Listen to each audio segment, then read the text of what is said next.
Chapter 209. Wu Sihai hesitated for a moment, and then a trace of decisiveness flashed through his eyes.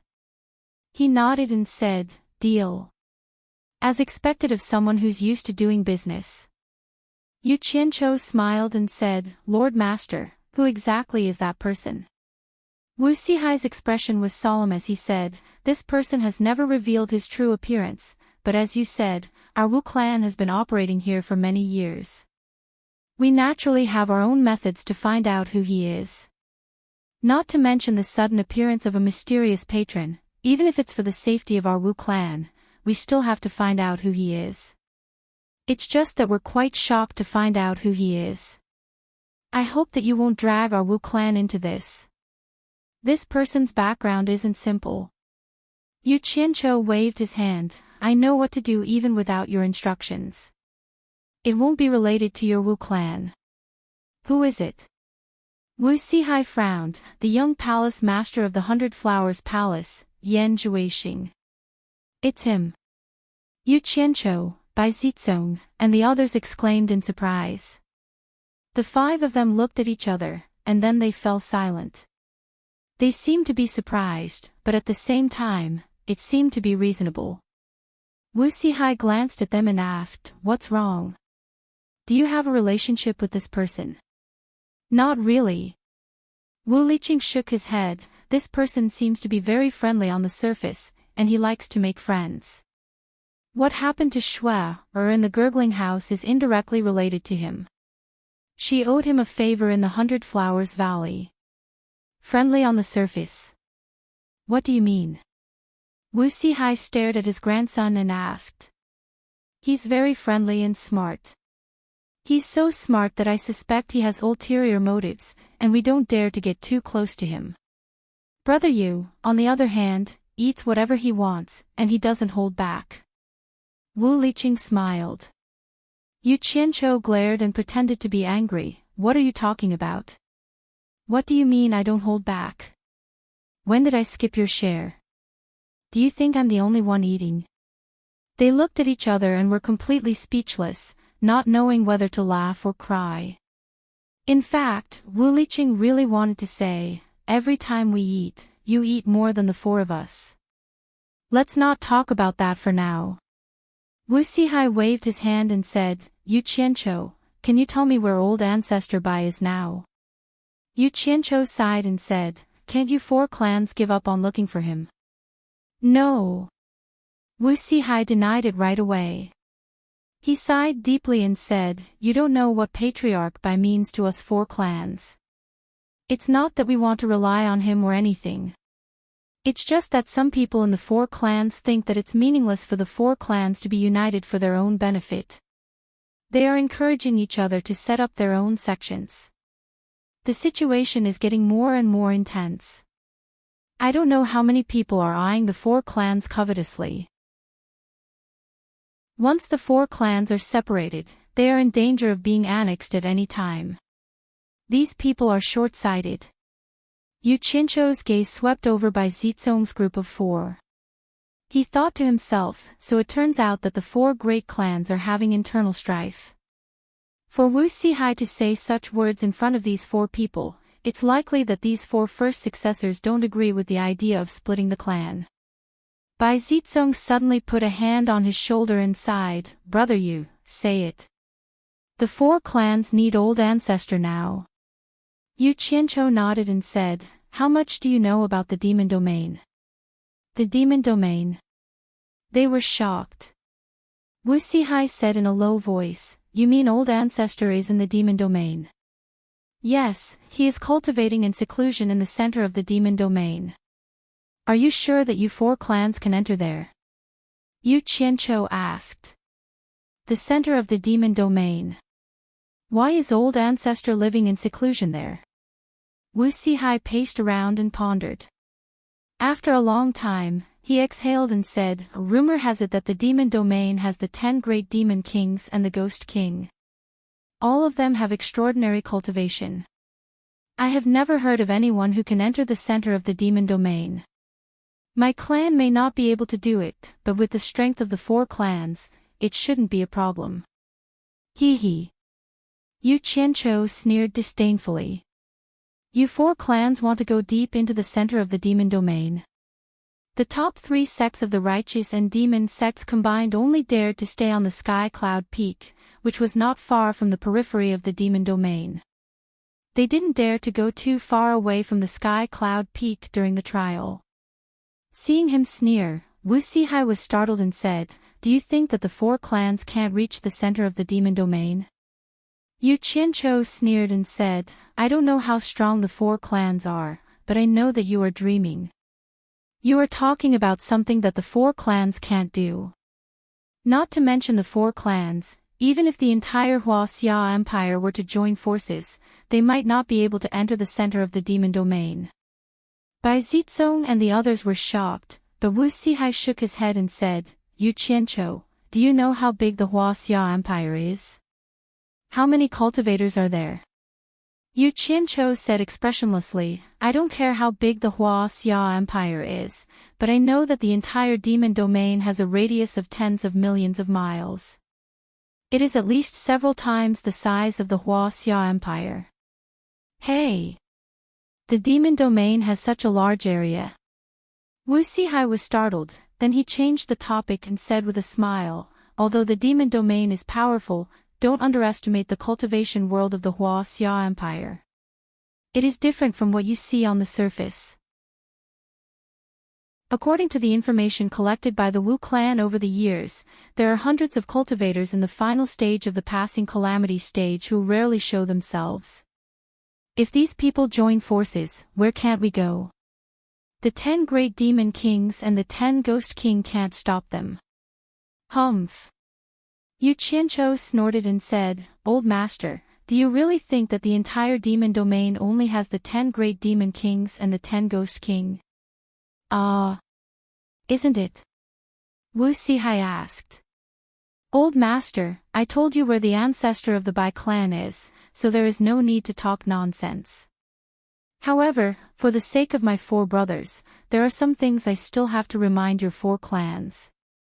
After a pause, Yu Qianqiu said word by word, "Old master, listen carefully. The periphery of the demon domain is guarded by the 10 great demon kings and the 10 ghost king. A demon king and a ghost king jointly control a territory. The demon king is in charge of the yang, and the ghost king is in charge of the yin. This is the periphery, and the inside is the most chaotic and dangerous place in the demon domain. There are probably nearly 10,000 demon kings and ghost king who have reached the final stage of the passing calamity stage. As for the other countless demons and ghosts, it is needless to say. Hee. Old master, do you still think the power of your 4 clans can enter the central area of the demon domain? I'm afraid that none of you can come out alive." They were stunned. Wu Sihai swallowed and said, "Nearly 10,000 demon kings and ghost king. How is this possible? If the demon domain had such strength, wouldn't it have occupied the human territory a long time ago?" Humph. There are naturally secrets that outsiders don't know. Maybe you will have a chance to find out in the future. That's all I have to say, the 4 clans should know." Yu Qianqiu cupped his hands and said to Bai Zizong and the others, "Thank you for your hospitality these days. I have something to do and have to leave. My 4 brothers, goodbye." "Wait." Wu Sihai stopped him and frowned. "According to what you said, the 4 clans have no chance to find the ancestor at all. But I have never heard of what you said. Why are you so familiar with the situation of the demon domain?" Chapter 210. He was doubting what he had said. Yu Qianqiu smiled, "It's okay if you haven't heard of it. You'll know when you get to the monster ghost region." "You're so sure? Have you gone deep into the monster ghost region?" Wu Sihai asked. Yu Qianqiu's heart skipped a beat. He curled his lips and said, "I can't say deep. I've been touring around the monster ghost region for a few days. I just have some friendship with the ghost king that you mentioned." They were shocked again. This guy's secrets had been peeled off one layer after another. Wu Sihai put on a look of disbelief and said, "As far as I know, the 10 great monster kings and the 10 ghost kings never interact with people from the outside world. You said that you have some friendship with them. Forgive me for finding it hard to believe. I even doubt that what you said about the Bai clan's ancestor is true." Bai Zizong and the other 3 looked at Wu Sihai in surprise. They wondered why he would say such rude words. Yu Qianqiu smiled calmly. "Old man, what I said is true. I can't help it if you don't believe me. Time is the best proof. In short, I have a clear conscience." Wu Sihai looked at him and said, "You said that you have some friendship with the Ghost King of the Monster Ghost region. Do you have any evidence that can convince me? If you do, you can show me. It will make me feel at ease." "Old fox." Yu Qianqiu sneered secretly. He scratched his head and smiled bitterly. "I really don't know how to prove it." Old man, among the 10 ghost kings of the Monster Ghost region, there's a ghost general called the Ghost King. Have you heard of him? The ghost general of the Monster Ghost region. He was born at the wrong time. Even after his death, he is always in pain and regrets. He cries every night. Wu Sihai paced and murmured. He suddenly turned around and said, "The ghost general should be the Ghost King. If you are talking about him, I have heard of him. This ghost general seems to be the only well-known ghost king in the Huaxia cultivation world." "You mean him? Do you have some friendship with the ghost general?" Bai Zizong and the others looked at Yu Qianqiu. The latter nodded and said, "It seems that only he is known in the Huaxia cultivation world. I have some friendship with him and I have some evidence. I just don't know if you believe me." Wu Sihai raised his eyebrows. Then he calmed down and said calmly, "Then you might as well say it first. It seems that if I don't tell you something, you will treat me as a liar. But let me make it clear in advance. There are some things that only the 4 families know. Don't tell it to anyone else. Otherwise, don't blame me for not warning you when you get into trouble." Yu Qianqiu warned him deliberately. "Of course." Wu Sihai nodded repeatedly.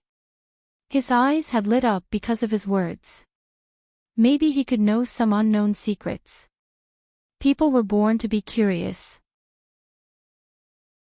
Yu Qianqiu nodded slightly and said slowly, "This ghost general was a general who fought with the ancestors of the Li family in the previous dynasty. He was defeated and died. By chance, he became a ghost cultivator. After his cultivation was successful, he gathered his old subordinates who died in the battle and gathered hundreds of thousands of ghost cultivators. Finally, he became a ghost king of the Monster Ghost region. His original name is Meng Yan." "What? The ghost general is Meng Yan?" Wu Sihai suddenly lost his voice. Yu Qianqiu was stunned and said, "Why? You know him." But in his heart, he muttered, "That's impossible." Wu Sihai said in a deep voice, "In history, there was indeed an iron-blooded general who fought with the Li clan's ancestors for the world. His name was Meng Yan. He was supposed to be the winner, but because the cultivation world intervened in the war, he died with a grudge. Ha ha. Your Fu Xian Island is the culprit." Continue with what you said."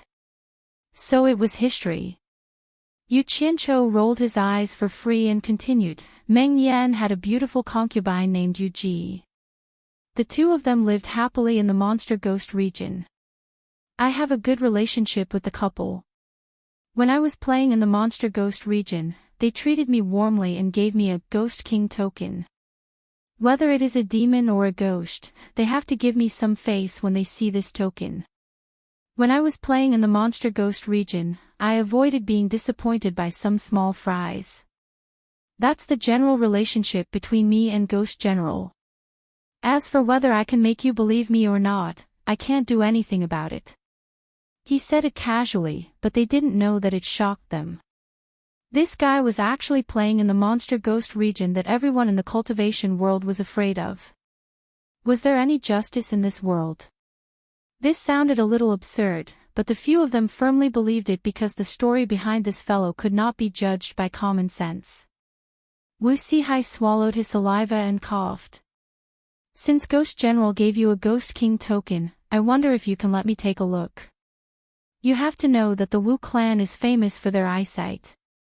We can tell whether it's real or fake with just one look. Not only him, but even Bai Zizong and the rest felt a little embarrassed. Who knew what the Ghost King token was? No matter how good the old man's eyesight was, he couldn't recognize it, right? The few of them could already guess what he was planning. Old fox, I knew you would have your eyes on my token. You took the bait. Yu Qianqiu sneered in his heart. He scratched his head and said, I don't even know if I have it with me. Let me take a look first.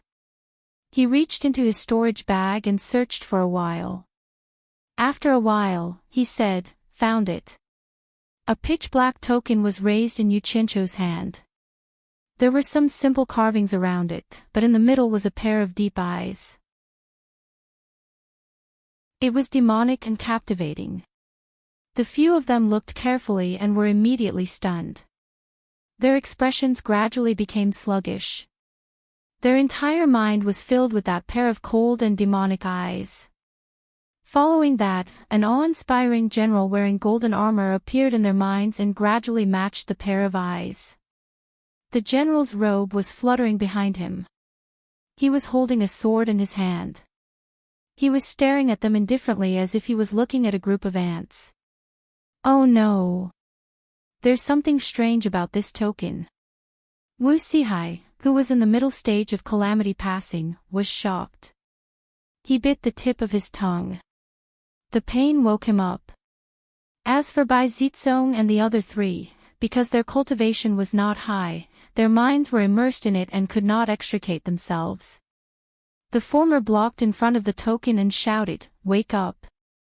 Bai Zizong and the rest who were mesmerized by the token trembled. They woke up as if they were in a dream. Their faces were filled with disbelief. It really is the Ghost King's token. Wu Sihai turned around and asked, Can I take a look? Old man, it's just a broken token. What's so special about it? Yu Qianqiu generously gave it to him. The Ghost King's token is a broken token. Wu Sihai's face twitched. He took the token and examined it. He tried to avoid looking at the pair of eyes. After a long time, he exhaled and praised, "Good stuff. This Ghost King's token is made of the rare nether iron. TSK. Normal ghost cultivators can't get their hands on this. It really belongs to the Ghost King." What's nether iron? Yu Qianqiu was stunned. It was his first time hearing about it. Wu Sihai held the token and explained, "Ghost cultivators and demon cultivators are different from us cultivators. They don't rely on absorbing spiritual energy to increase their cultivation. They rely on absorbing yin energy. Yin energy usually comes from underground caves. They are divided into 9 levels. The first level is the nether cave, the second level is the nether cave, and all the way up to the 9 nether cave. The higher the level of the cave, the stronger the yin energy and the stronger the yin wind. The 9 nether cave is the highest level. Even ghost cultivators at the end of the Ghost King can't withstand it. They will be killed by the yin wind if they dare to enter. Under normal circumstances, ghost cultivators at the end of the Ghost King's cultivation can only stay in the 8 nether cave to absorb yin energy. As for the 9 nether cave, only the legendary Ghost Sage dares to enter. The Ghost Sage's cultivation is equivalent to our legendary soul-forming stage. This nether iron is a treasure that can only be found in caves that are level 8 and above. Chapter 2:11. Compared to the mystic gold sand I bought last time, which one is better? Yu Qianqiu asked. Mystic gold sand. Wu Sihai laughed. The two are not on the same level at all. Mystic gold sand can at most be used to refine treasures, while nether iron can be used to refine spiritual treasures. Which one do you think is better? Of course, no matter how good the item is, it needs the skill to refine it. This nether iron has the innate ability to absorb souls. The corpse sect of the demonic Tao has a magic weapon made of nether iron. They have captured many rogue cultivators and absorbed their souls. Those rogue cultivators are like walking corpses, which is why they are ranked third in the demonic Tao. So that's how it is. Yu Qianqiu muttered, then the next time I meet Ghost General, I will ask him to help me get more nether iron. Although his voice was low, they all looked at each other. It seemed that this guy's relationship with Ghost General was not ordinary. Wu Sihai coughed and said, Yu Qianqiu, can I discuss something with you? Here it comes. The old fox is finally showing his tail. Yu Qianqiu sneered in his heart, but nodded on the surface and said, just say it, old master. Since both demons and ghosts in the demon region have to show some respect when they see this token, and it is useless to keep it with you, why don't you lend it to the four families first? We will return it to you after we find the old ancestor. We will definitely thank you after that. What do you think? Wu Sihai said a little unnaturally. After a long time, they finally got to the point. Bai Zizong and the other three turned their heads to the side as if nothing had happened. In fact, if you paid attention, you could see that they were a little embarrassed. Old master, that's a good idea. Yu Qianqiu took the token from his hand and threw it directly into the storage bag. He smiled and said, it's not that I don't want to lend it to you, but this token is useful to me, but it is useless to you. Wu Sihai watched helplessly as the Ghost King token was taken away. He even had the urge to snatch it back. Suppressing his emotions, he frowned and asked, why do you say that? When Meng Yan gave me the token, he told me again and again not to give it to anyone else. If the four great clans go to the Demon Ghost region and flash the Ghost King token, I believe it won't take long for Meng Yan to find out. Once he finds out that the token is in your hands, he believed that Meng Yan's hundreds of thousands of troops were not just for show. At that time, in a fit of rage, Meng Yan has many experts under him. If Old Master thinks that the four great families can fight against Ghost General, I can let you try. What I'm afraid of is that this token won't be of any help to you. It would be bad if you end up attracting even more trouble. That fellow Meng Yan's temper wasn't good. There was also the Demon King Aoli, who shared the same roots as him. Old Master, I advise you to give up on this idea. Yu Qianqiu shook his head and smiled. Wu Sihai was a little dumbfounded. He had calculated for a long time and thought that he was close. Who knew that his dream would be destroyed by Yu Qianqiu? After a while, he pretended to be nonchalant and asked, who is the Demon King Aoli? One of the 10 great demon kings. Is his relationship with Ghost General good? Yu Qianqiu nodded and said, yes. He is one of the 10 great demon kings. He is the lord of a territory with Ghost General. The two of them are like brothers. One is in charge of Yang, and the other is in charge of Yin. Ma Jiugu of supporting Immortal Island was defeated by him. Even Ma Jiugu of supporting Immortal Island, who is in the late tribulation passing stage, is no match for Demon King Aoli. Wu Sihai could no longer pretend, and his face twitched. It should be known that Ma Jiugu was the #1 expert not only in supporting Immortal Island, but also in the entire Chinese cultivation world. Her Demon Slayer wand was rarely matched. Unexpectedly, she was defeated by a demon king who is also in the late tribulation passing stage. The 10 great demon kings of the Devil Domain were indeed worthy of their reputation. Wu Sihai sighed softly and looked a little dispirited. One Ghost General was already difficult to deal with. Now there was Demon King Aoli, and there were many Ghost King and Demon Kings. It seemed that even if he knew the whereabouts of the ancestor, it would be difficult to meet him again. Seeing him in a daze, Yu Qianqiu laughed inwardly, but he still put on a serious face and said, "Old master, you don't need to be discouraged. If you really want to go, at worst, I'll accompany your 4 great families to the demon realm after I finish my business." Wu Sihai's eyes lit up and said, "Are you serious?"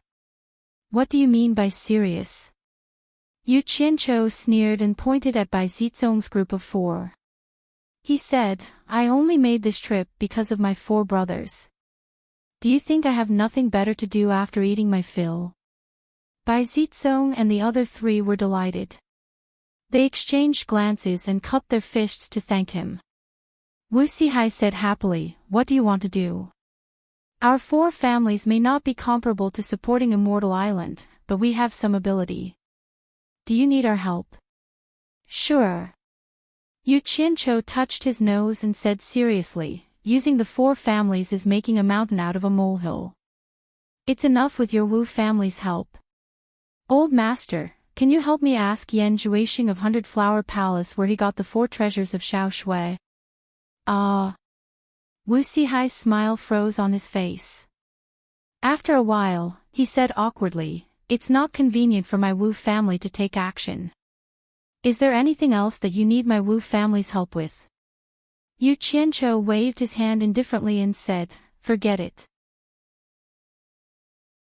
I'll look for you when I have something else. Just don't shirk it again." "Hee hee. I'll help as long as I can." Wu Sihai smiled awkwardly. He felt that something was wrong no matter how he thought about it. It felt like he was being schemed against by Yu Qianqiu. "Oh. Then I hope that the next time I ask for your help will be within your scope." Yu Qianqiu's tone sounded like he didn't have any hope for the Wu family. The more they talked about it, the more embarrassed Wu Sihai felt. He immediately changed the topic and said, "Why do you want to know where the 4 treasures came from?" Yu Qianqiu squinted his eyes and didn't hide anything. He said in a deep voice, "There's a demon clan in the extreme north called the Snow Fox clan. Xiao Shui, who followed the divine craftsman in ancient times, was the first clan leader of the Snow Fox clan. The 4 treasures that the divine craftsman refined are the tokens of the Snow Fox clan's clan leader. I want to know how the treasures of the Snow Fox clan ended up in Yan Zhuixing's hands." "Ah. Xiao Shui's from the demon clan." Wu Sihai was surprised. Bai Zizong and the other 3 looked at each other. Bai Zizong then asked, "The extreme north should be out of the Hua Xia Empire's territory. How do you know about it?" "I just heard about it. I was once entrusted by someone and nearly forgot about it. I only recalled it last night and came to ask you about it." Yu Qianqiu casually said a few words and cupped his hands. "Let's not talk anymore. I will make a trip back to the 100 Flowers Valley first. I will come back to discuss with the 4 major clans about the trip to the demon region." "Wait. I have something to tell you." Wu Sihai stopped Jiang Yi and hesitated for a moment before speaking. "My Wu clan already knows about the Yu clan's matter in Swallow Zicheng. I believe the other factions will know soon, too. I believe the supporting Immortal Island won't be an exception. There's also Onquangsong. I reckon they won't let you off so easily. You better be careful."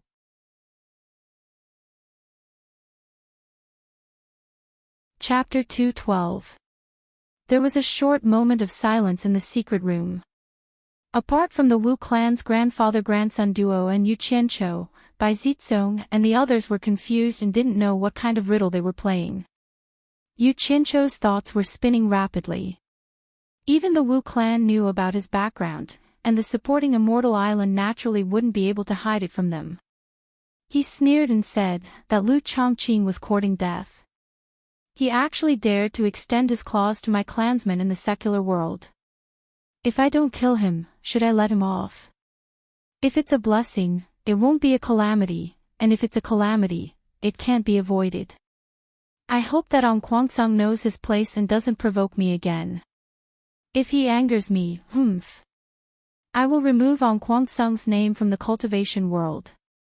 His words contained traces of chilling intent, and everyone quivered. Bai Zizong, Tan Fei, and Jing Zhuo looked at one another in dismay. Ong Kwang-sung's patriarch, Lu Chongqing, was actually killed by him. They sighed silently and weren't worried about Yu Qianqiu. Instead, they were worried for Ong Kwang-sung. Ong Kwang-sung's patriarch was killed, and he definitely wouldn't let Yu Qianqiu off. However, this fellow's background was truly unfathomable. Could Ong Kwang-sung win against him?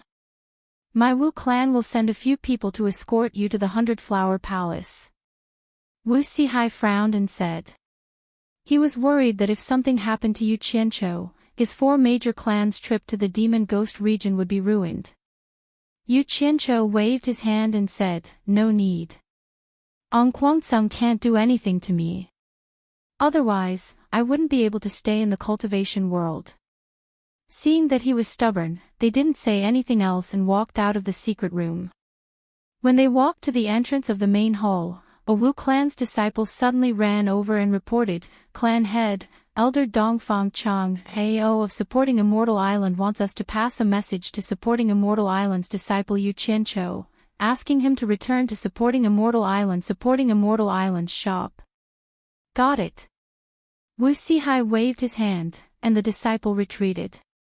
After confirming that Yu Qianqiu wanted to go back immediately, he cast a spell to the guards on the nearby tower, asking Wu Liqing and the other 3 to lead Yu Qianqiu and fly out on their flying swords. When the 5 of them arrived at Supporting Immortal Island's shop, Wang Yuan was waiting at the entrance, and he immediately brought them to the back of the shop. Dongfang Chang Ao was standing in the courtyard with his hands behind his back, and there were 2 other elders who came with him on both sides. Yu Qianqiu quickly bowed to the 3 of them, and Bai Zizong and the other 3 bowed in turn and said, the 4 major clans Bai Zizong, Tan Fei, Jing Zhuo, and Wu Liqing, greet the 3 seniors. The elders on both sides held the armrests of the 4 of them, indicating that they didn't need to be overly courteous.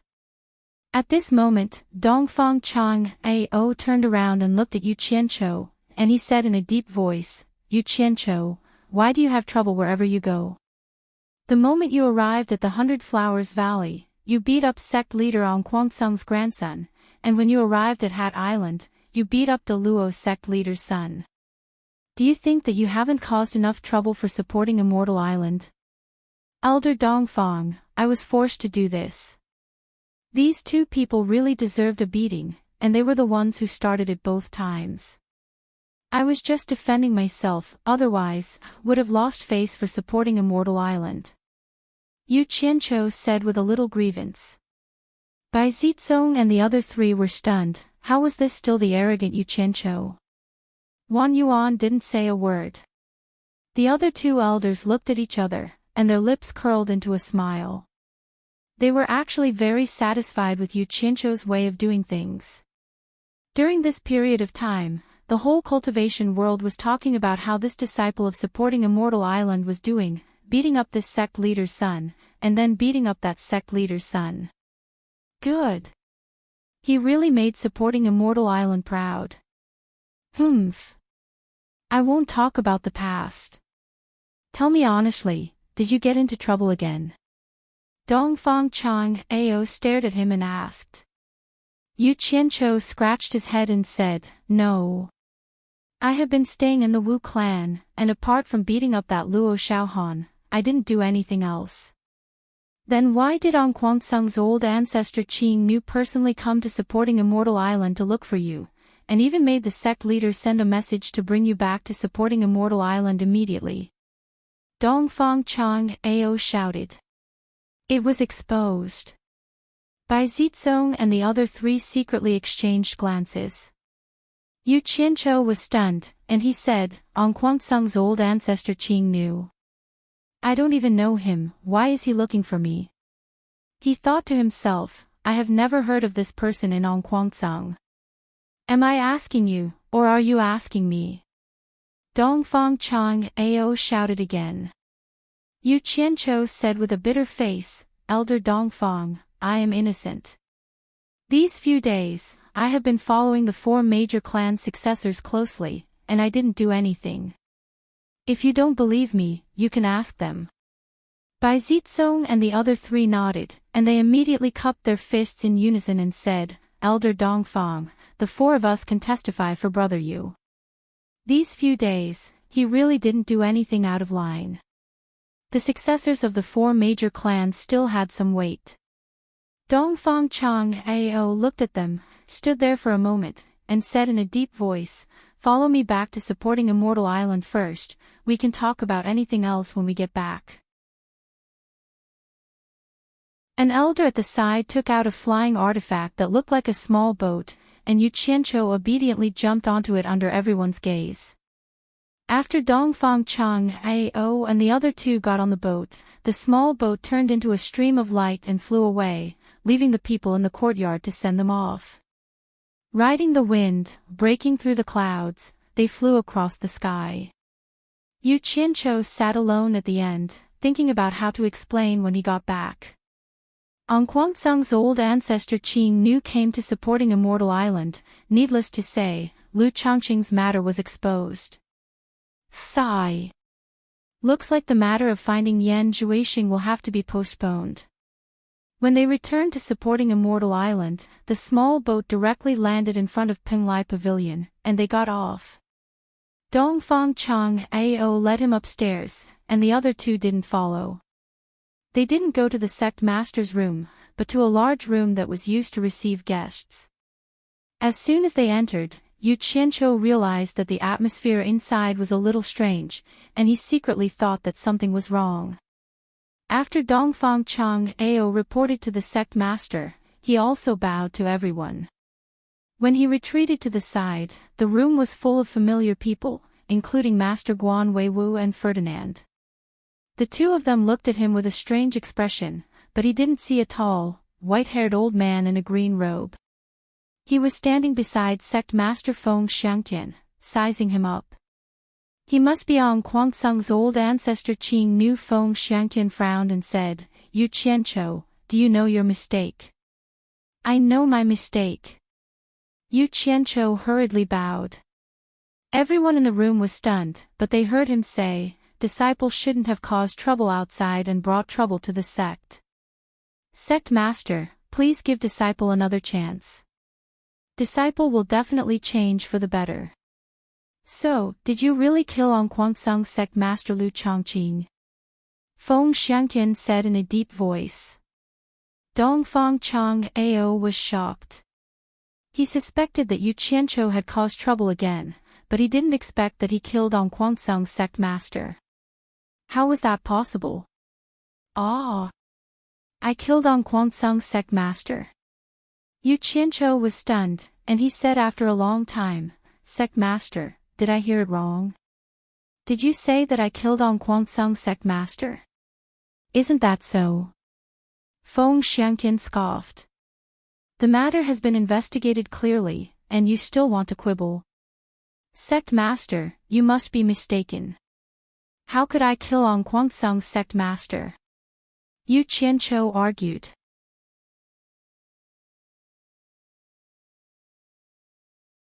Chapter 213. Feng Xiangtian said in a deep voice, looks like you're going to resist till the end and refuse to admit it. Yu Qianqiu stood there with a wronged look and didn't say a word. It was as if he didn't do it. How could he admit it? You were originally a disciple of On Guangzhong, why did you join Fu Xian Island? Speak. What are your intentions? Feng Xiangtian shouted. Although he said that, he couldn't bear it in his heart. Such a rare and good seedling was going to be destroyed here. Damn it. I'm exposed. Yu Qianqiu didn't reply to him. Instead, he turned around and bowed deeply to Guan Weiwu. With a distressed expression, he said, this disciple was originally a commoner in the mortal world. My family was quite wealthy, and I originally wanted to live a carefree life. Fortunately, my ancestors saved On Guangzhong sect master, Lu Changqing. In order to repay the kindness, Lu Chongqing brought me to Onquansung to cultivate even though I didn't have a spiritual root to cultivate. Then, I became master and disciple with sect master, Hao Sansi. Under the encouragement of my master, this disciple concentrated on training day and night, not daring to slack off for even a day. Perhaps it was heaven rewarding the diligent. I was a disciple of the Azure Light sect who had no spiritual roots and was humiliated by my fellow disciples. One day, I was enlightened and stepped into the refining chi stage.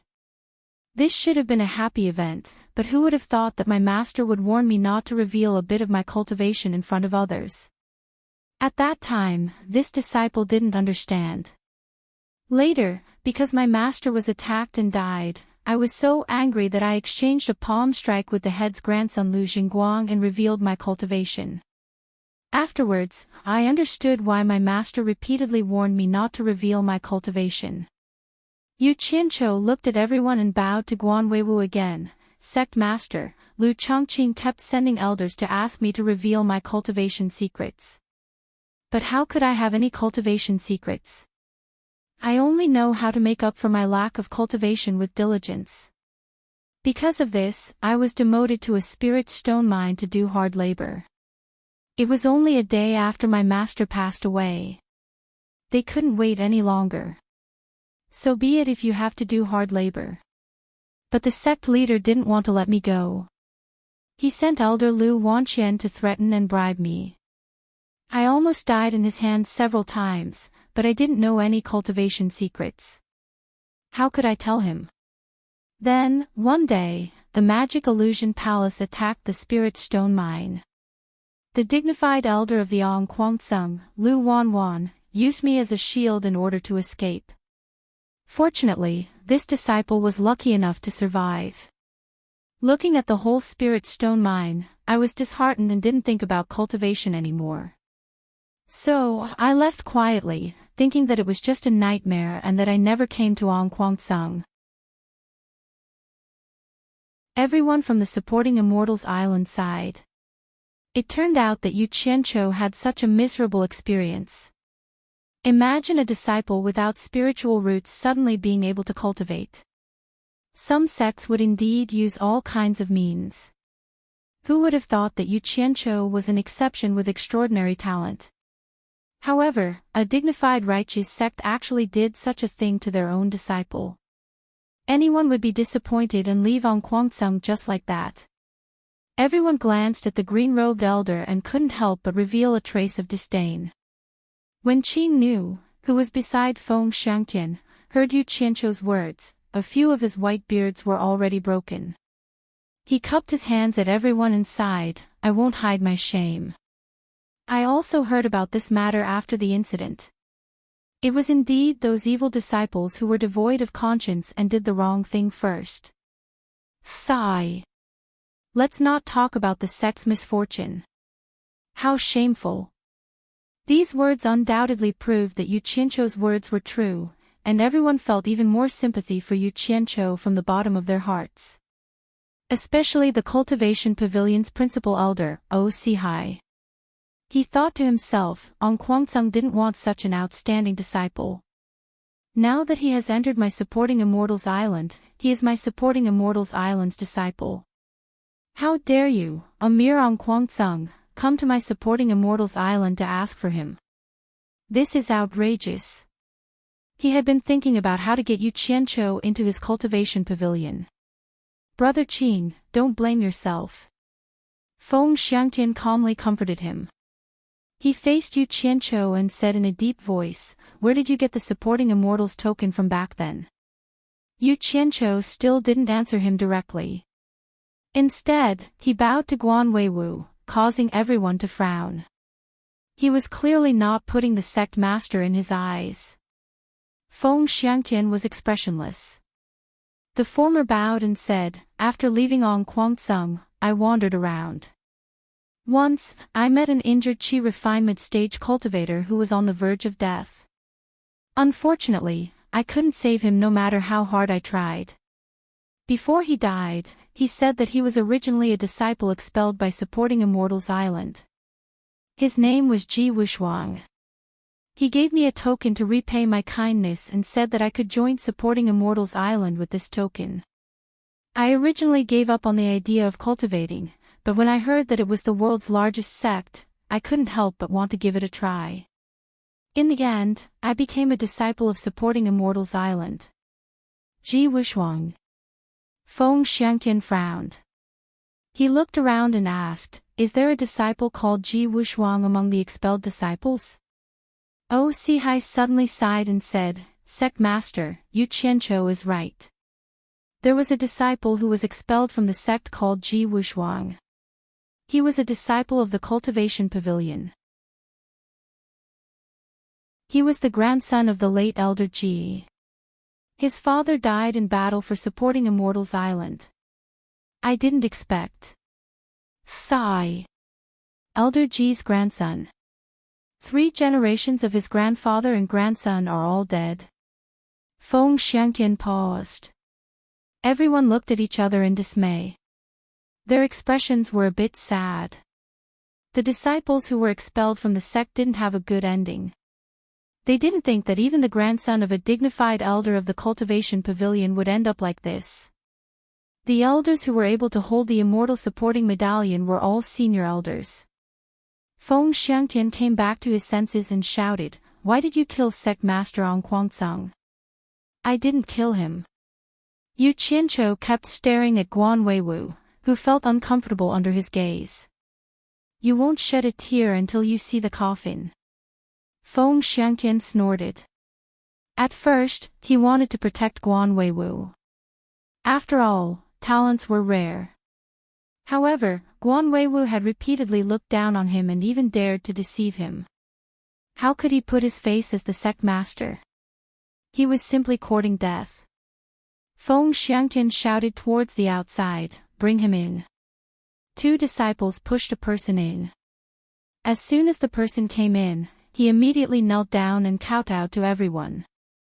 Trembling, he said, Great Immortals, Yu Qianqiu didn't even look at that person. He only stared at his master, Guan Weiwu.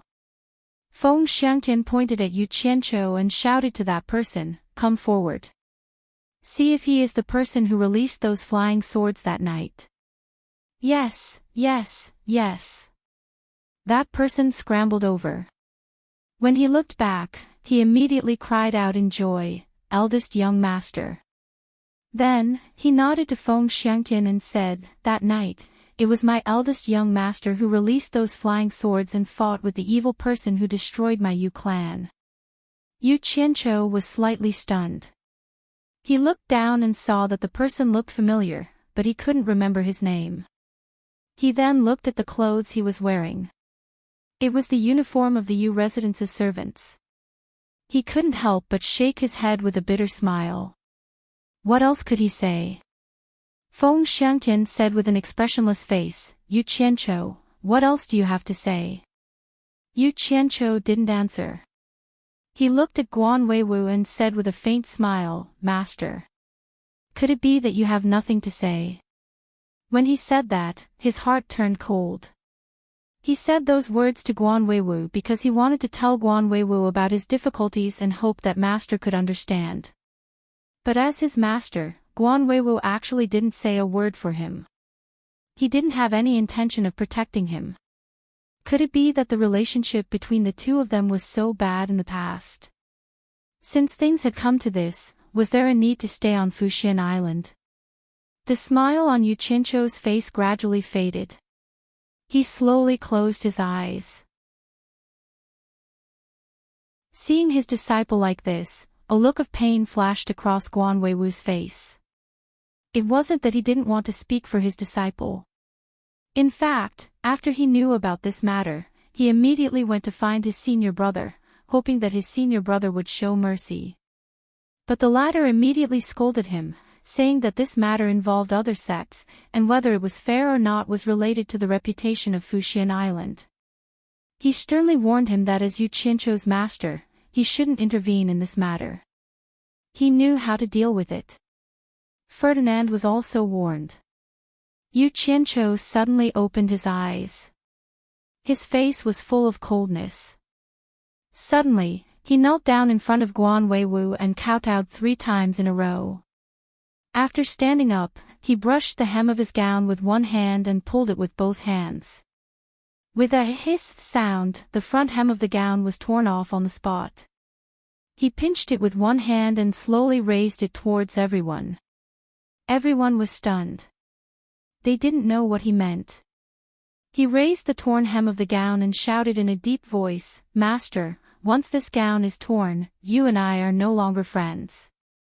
We don't owe each other anything. From now on I, Yu Qianqiu, have nothing to do with Fuxian Island. From now on I, Yu Qianqiu, am free to fly in the sky and fish in the sea. No one can control me, Yu Qianqiu."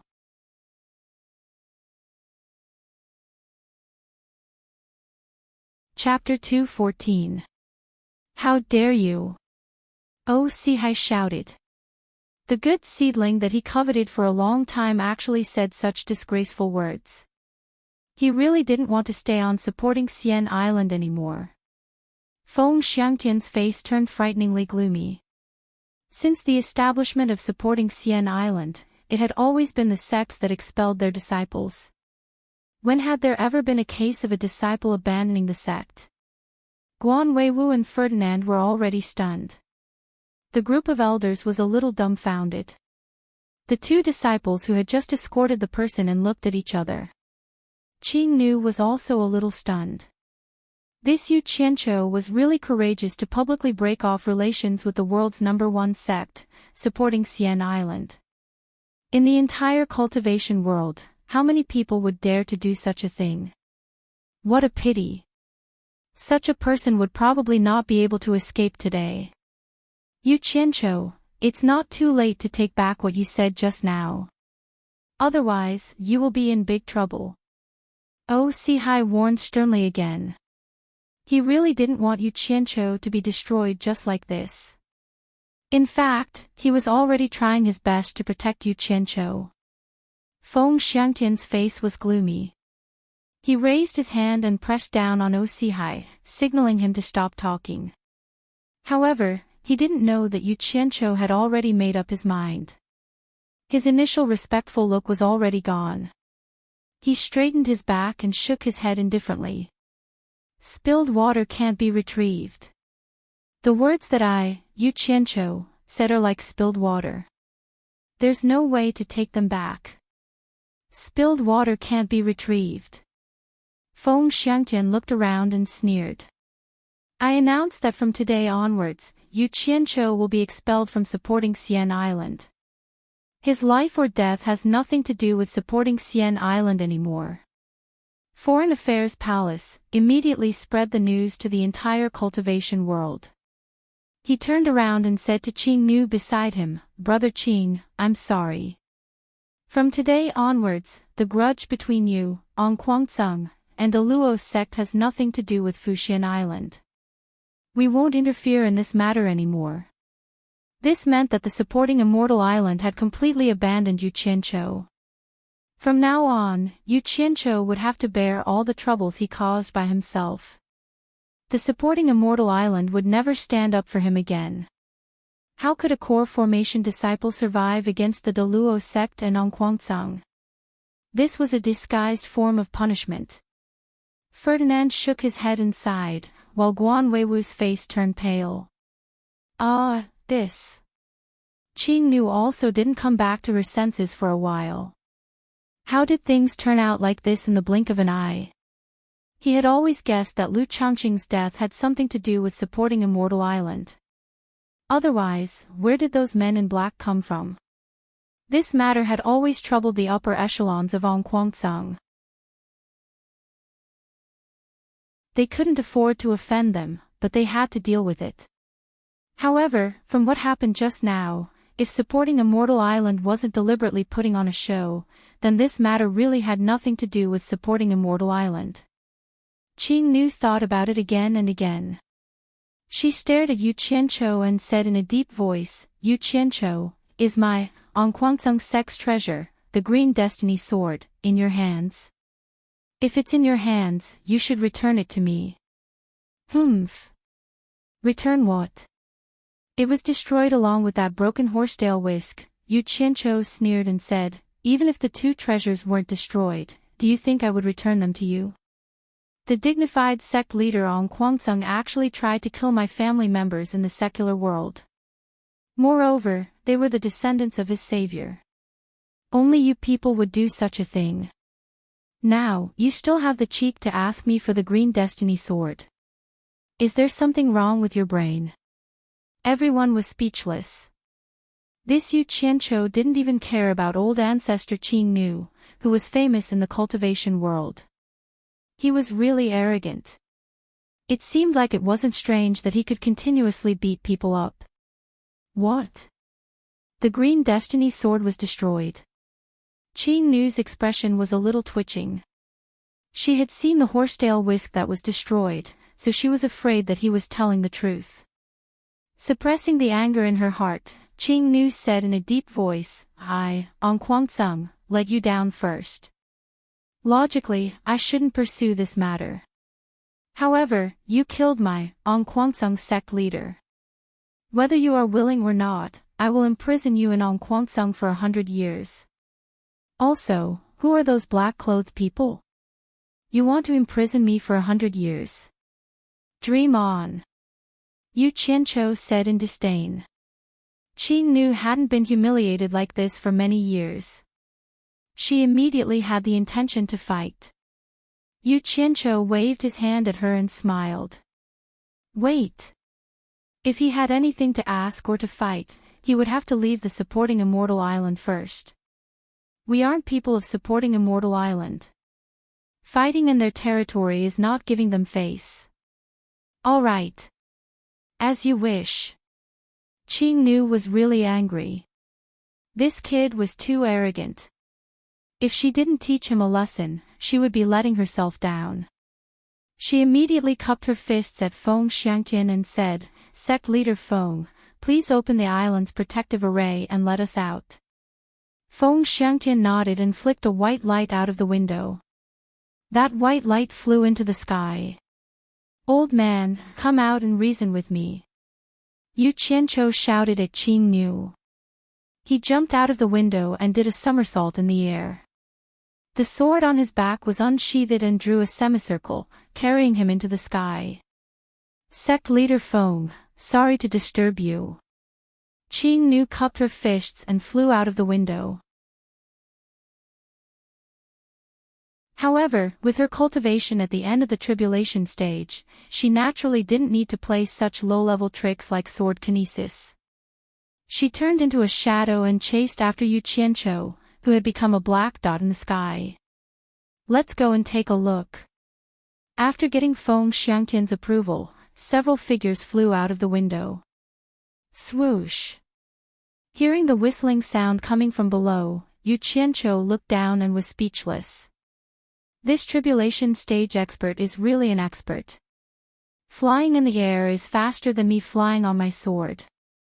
When he looked back and saw a white cloud above him, he immediately raised his cultivation to the limit and flew into it. Want to run? Qing Nu, who was flying over, sneered in his heart when he saw the situation above him. His silhouette could still be seen, but as he smiled, he suddenly vanished into thin air. He had used teleportation, and when he reappeared, he was already at the edge of the white cloud high up in the sky. Yu Qianzhou had just managed to jump in before him.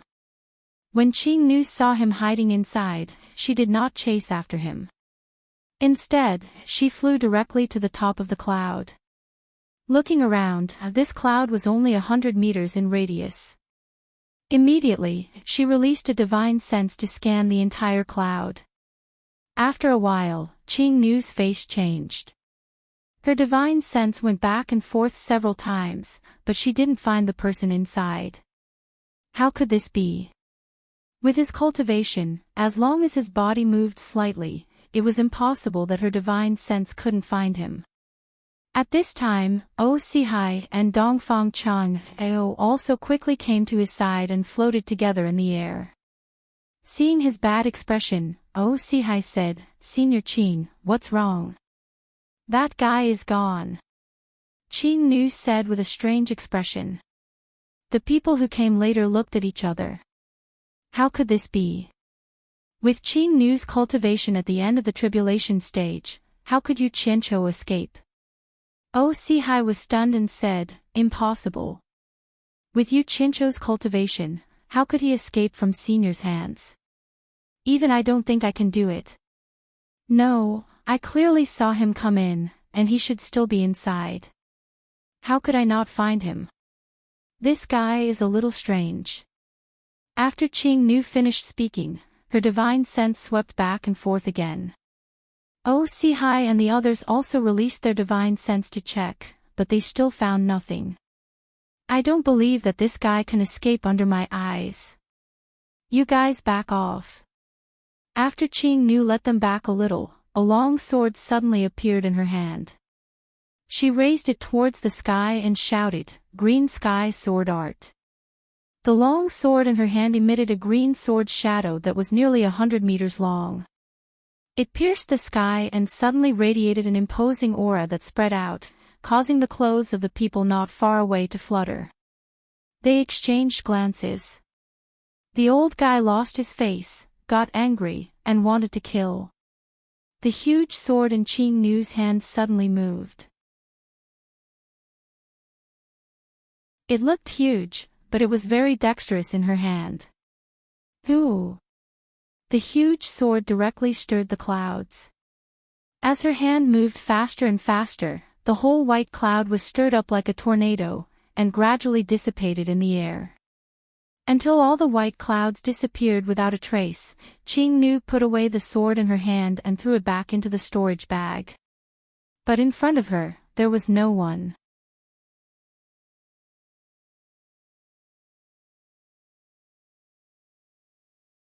Chapter 2:15. They looked around, but it was obvious that Yu Qianqiu had run away.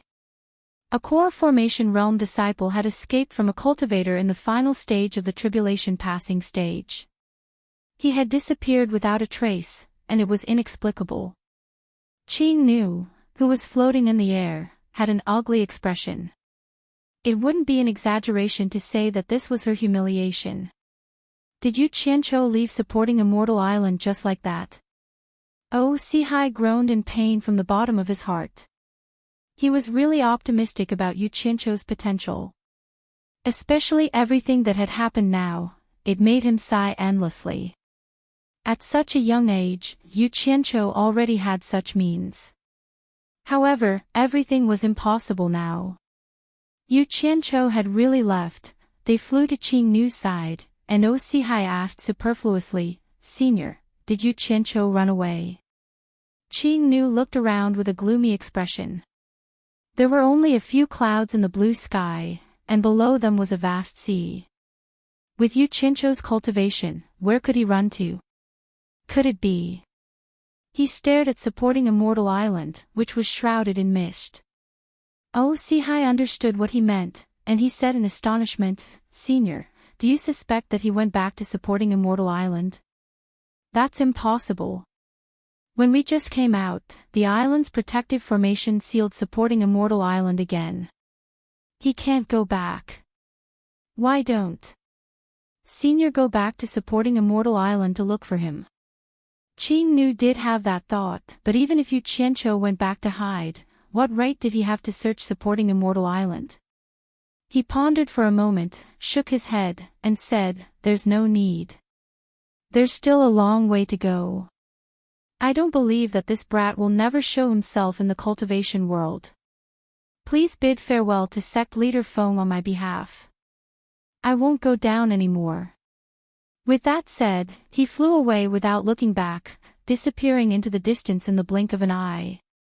The few of them sent him off with their gazes before exchanging glances. All of them shook their heads and smiled bitterly. They then sized up the surroundings under the clear sky and bright sun. Such a bright and clear world was disturbed by Yu Qianqiu like this, and it seemed rather strange. "Let's go back." Oh Sihai sighed as the few of them dived towards Fuxian Island. After returning to Pinglai Pavilion, Oh, Sihai told Feng Xiangtian and others in detail what happened just now. Everyone was stunned and surprised. Qing Nu, who had the cultivation of the final phase of nature's test, didn't catch Yu Qianqiu and let him run away. Guan Weiwu and Ferdinand looked at each other and secretly breathed a sigh of relief. In the main hall of the Wanfen garden, Ma Jiugu, who was holding a walking stick, was standing in the middle of the hall with Lan Bingshu as support. She was looking at Hibiscus, who was sitting motionlessly on a chair. Tears were silently rolling down Hibiscus's beautiful face. Obviously, she was restrained. Lan Bingshu looked at the face that was even more beautiful than hers, and her expression was indescribable. After the banquet was over, Ferdinand angrily returned and greeted Ma Jiugu, Jiugu. There was quite a commotion above supporting Immortal Island just now. What? Could it be that Qing Nu, that old fellow, had made a move on Yu Qianqiu? What happened? Ma Jiugu turned around and asked. Hibiscus, who couldn't move, looked at her father anxiously. Yu Qianqiu. Hey! That brat was a bit impulsive. At first, the sect leader didn't plan to do anything to him. He just wanted to put on a show in front of Qing Nu. Who knew that when he saw that his master didn't say anything to help him, he actually cut ties with Guan Weiwu in front of everyone. Their master-disciple relationship ended there. The sect leader was also angry and expelled him from the supporting Immortal Island in public. It's funny that Qing Nu chased Yu Qianqiu to the outside of the supporting Immortal Island. In the end, with Qing Nu's cultivation of the final phase of nature's test, she couldn't catch Yu Qianqiu and let him escape. Ha! I really don't know how that brat has such ability. It's really incredible. Ferdinand shook his head and smiled bitterly. That old fellow, Qing Nu, didn't catch Yu Qianqiu. Ma Jiugu was stunned. Lan Bingshu was also shocked. Hearing this, Hibiscus, who had tears in her eyes, immediately relaxed. Her large eyes flickered. Others might not know, but she knew that Yu Qianqiu had the ability to appear and disappear unpredictably. It was normal that others couldn't catch him. He escaped, but from now on, he is no longer a disciple of supporting Immortal Island. Without the protection of supporting Immortal Island, the Luo sect and Nongquangsung will definitely not let him go. Sigh. Jiugu, why didn't you come forward to persuade the sect leader? I believe that if you had come forward, this matter wouldn't have escalated to this point, Ferdinand asked. I'm old and a little muddle-headed. I never interfere with the decisions of the supporting Immortal Island. Ma Jiugu turned around and stared at Hibiscus and asked, I heard that your girl's face was cured by Yu Qianqiu. Yes. Ferdinand nodded and said, this disciple will not hide it from you. Yu Qianqiu went to the demon domain and got a lot of spirit grasses. He secretly hid them and didn't hand them over. Instead, he secretly refined a furnace of Rui Dan for Rong Er. Just like that, Rong Er's face was cured. Rui pill. Even Ma Jiugu couldn't help but exclaim, is it the legendary Rui pill that can keep youthful, detoxify, nourish one's face, and make one immune to hundreds of poisons? According to Yu Qianqiu, it should be. You didn't see the appearance of the Rui pill at that time. Not only did it give off a pill halo, but it also emitted 7 colored rays of light. It was the first time in my life that I saw such a pill. It was an eye-opener. Ferdinand sighed. Hearing this, Lan Bingshu looked at Hibiscus with an envious expression. Which woman didn't want to stay youthful? Your girl is so lucky. Sigh. If I had encountered such a pill in the past, I wouldn't have gotten the name Ma Jiugu. Glass Lan, let's go. Let's not look at it, lest we get envious. Let's go. Let's go. Ma Jiugu shook her head and sighed. She slowly walked out with Lan Bingshu's help. When Yu Qianqiu was being chased by Qing Nu and was about to enter the cloud, he was scared out of his wits when he looked back. The other party actually teleported in front of him. As soon as he entered the cloud, he immediately flashed back to Utopia without saying anything. He didn't dare to be long-winded. A cultivator at the final stage of the crossing calamity stage was simply too terrifying for him. The reason why he disappeared into the cloud was that he didn't want to expose the secret that he could disappear into thin air. Who knew that he would almost be killed? After appearing in Bai Suzhen's room in the Misty Palace, he finally felt safe. He breathed a sigh of relief and wiped the cold sweat on his forehead. Bai Suzhen suddenly looked back. Seeing him like this, she walked up to him and asked with concern, "What's wrong?" "Damn it. I'm so unlucky today. I was just expelled from the Supporting Immortals Island, and now I'm being chased by a cultivator at the final stage of the Crossing Calamity stage by Anquangsung. Just a little bit more. If he had killed me before I could react, I might not have been able to come back. I was so scared," Yu Qianqiu said in a relaxed manner after the fright. "You were expelled from the Supporting Immortals Island. Why would a cultivator from Anquangsung want to kill you? Is it because you helped me investigate the 4 treasures?" Bai Suzhen grabbed his arm. Especially when she saw the long hem of his robe. He was naked behind his buttocks and his legs were exposed in front. Who knew what kind of danger he had encountered? Yu Qianqiu gently pressed her hand and said with a smile, "Sister, don't think too much. It's not your fault. It's my fault." Bai Suzhen, on the other hand, didn't think so. She only thought that he was comforting her. She bit her lips and said, "I can take my time with my matters. You must pay attention to your safety outside." In her heart, there was nothing more important than Yu Qianqiu's safety. Yu Qianqiu shook his head and smiled bitterly, "I'm afraid it's too late now. I believe it won't take long for the whole cultivation world to know that I was expelled from the Supporting Immortals Island. At that time, I'm afraid that the Daluo sect and Anquangsung will cast their net to find me. It's not convenient for me to show myself in public for a while. Then you shouldn't go out during this period of time." Bai Suzhen's peerless features gently lifted as she looked at him worriedly. Yu Qianqiu was a little dazed. He had the urge to hug and kiss her. Just when he was thinking about it, his divine sense suddenly fluctuated. Someone was looking for him. Yu Qianqiu was surprised and said, "It's news from the Pillar of General's office. Could it be that there's an improvement in the mission that I gave to little Tian? Sister, I have something to do. I'll go out for a while." As soon as he finished speaking, he took off his long robe and put it on. Then, he disappeared without a trace. Bai Suzhen bent down to pick up the torn clothes on the ground and held them in her hands. Her pretty face was filled with worry.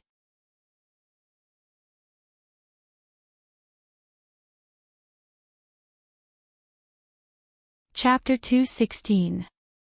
The rear garden of the National Pillar's mansion had become a forbidden area. Actually, there was nothing they could do about it. At this time, there were many people in the rear garden. There were adults and children, and all of them were dressed shabbily. None of them were presentable, and they all looked at the surrounding courtyard with fear. No one dared to make a sound, and there were probably more than 100 people. These people were brought here by Ling Feng and the others while they were cultivating in the capital. Nowadays, the 3 of them could be said to be living a comfortable life. They cultivated in peace, and with the nourishment of spirit stones and spirit pills, their cultivation was rising rapidly. In the past, it was something they didn't even dare to think about. They didn't have to worry about food and drink, and there was no one to restrict them. They also had the money Shi Xiaotian gave them to spend. Although they couldn't normally appear in the general's mansion, they would climb over the wall and stroll around the capital when they were free. The 3 of them did not dare to neglect the task that Yu Qianqiu had entrusted them with. The purpose of their stroll was to find people with spirit roots for cultivation. Shi Xiaotian looked at the group of people in the rear garden and didn't know whether to laugh or cry. What kind of people did Ling Feng and the others bring here? Most of them looked like beggars, or they looked like they were in dire straits. Some of them had eaten their fill and were squatting in the shade of a tree, scratching lice. On the wall of the small courtyard, Ling Feng and the others sat side by side, while Shi Xiaotian stood on it. The four of them looked at the group of people in the garden. Shi Xiaotian smiled bitterly and said, "Ling Feng, did you bring all the beggars in the capital here?" Baizi looked up at him and smiled. "If the three of us really brought all the beggars in the capital here, even 10 of your generals' mansions wouldn't be able to accommodate them, let alone this garden. We also want to bring some decent people for boss, but boss already told us to keep a low profile. If we brought so many ordinary people here, I'm afraid that the government would have long been alerted and people would have noticed. Look at these beggars and vagrants, they don't have families, and they're all alone. Without them, no one in the capital would know." Shi Xiaotian waved his finger and said, "But look, why did you bring even old men here? What does boss want them for? That's good. At least they won't starve to death on the streets." It was rare for Xian Ping to say such a long sentence.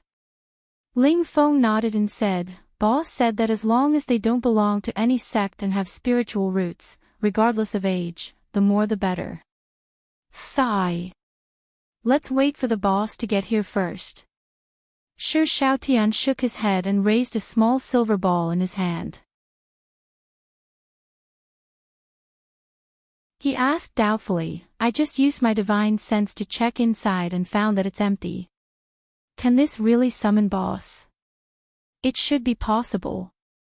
Otherwise, boss wouldn't have given this to us for no reason." Ling Feng said. Shi Xiaotian looked at the silver ball in his hand and smiled bitterly. "I hope boss can take them away as soon as possible. Otherwise, there will be hundreds of people eating every day." "What? Your Grand General's residence can't even support 100 people?"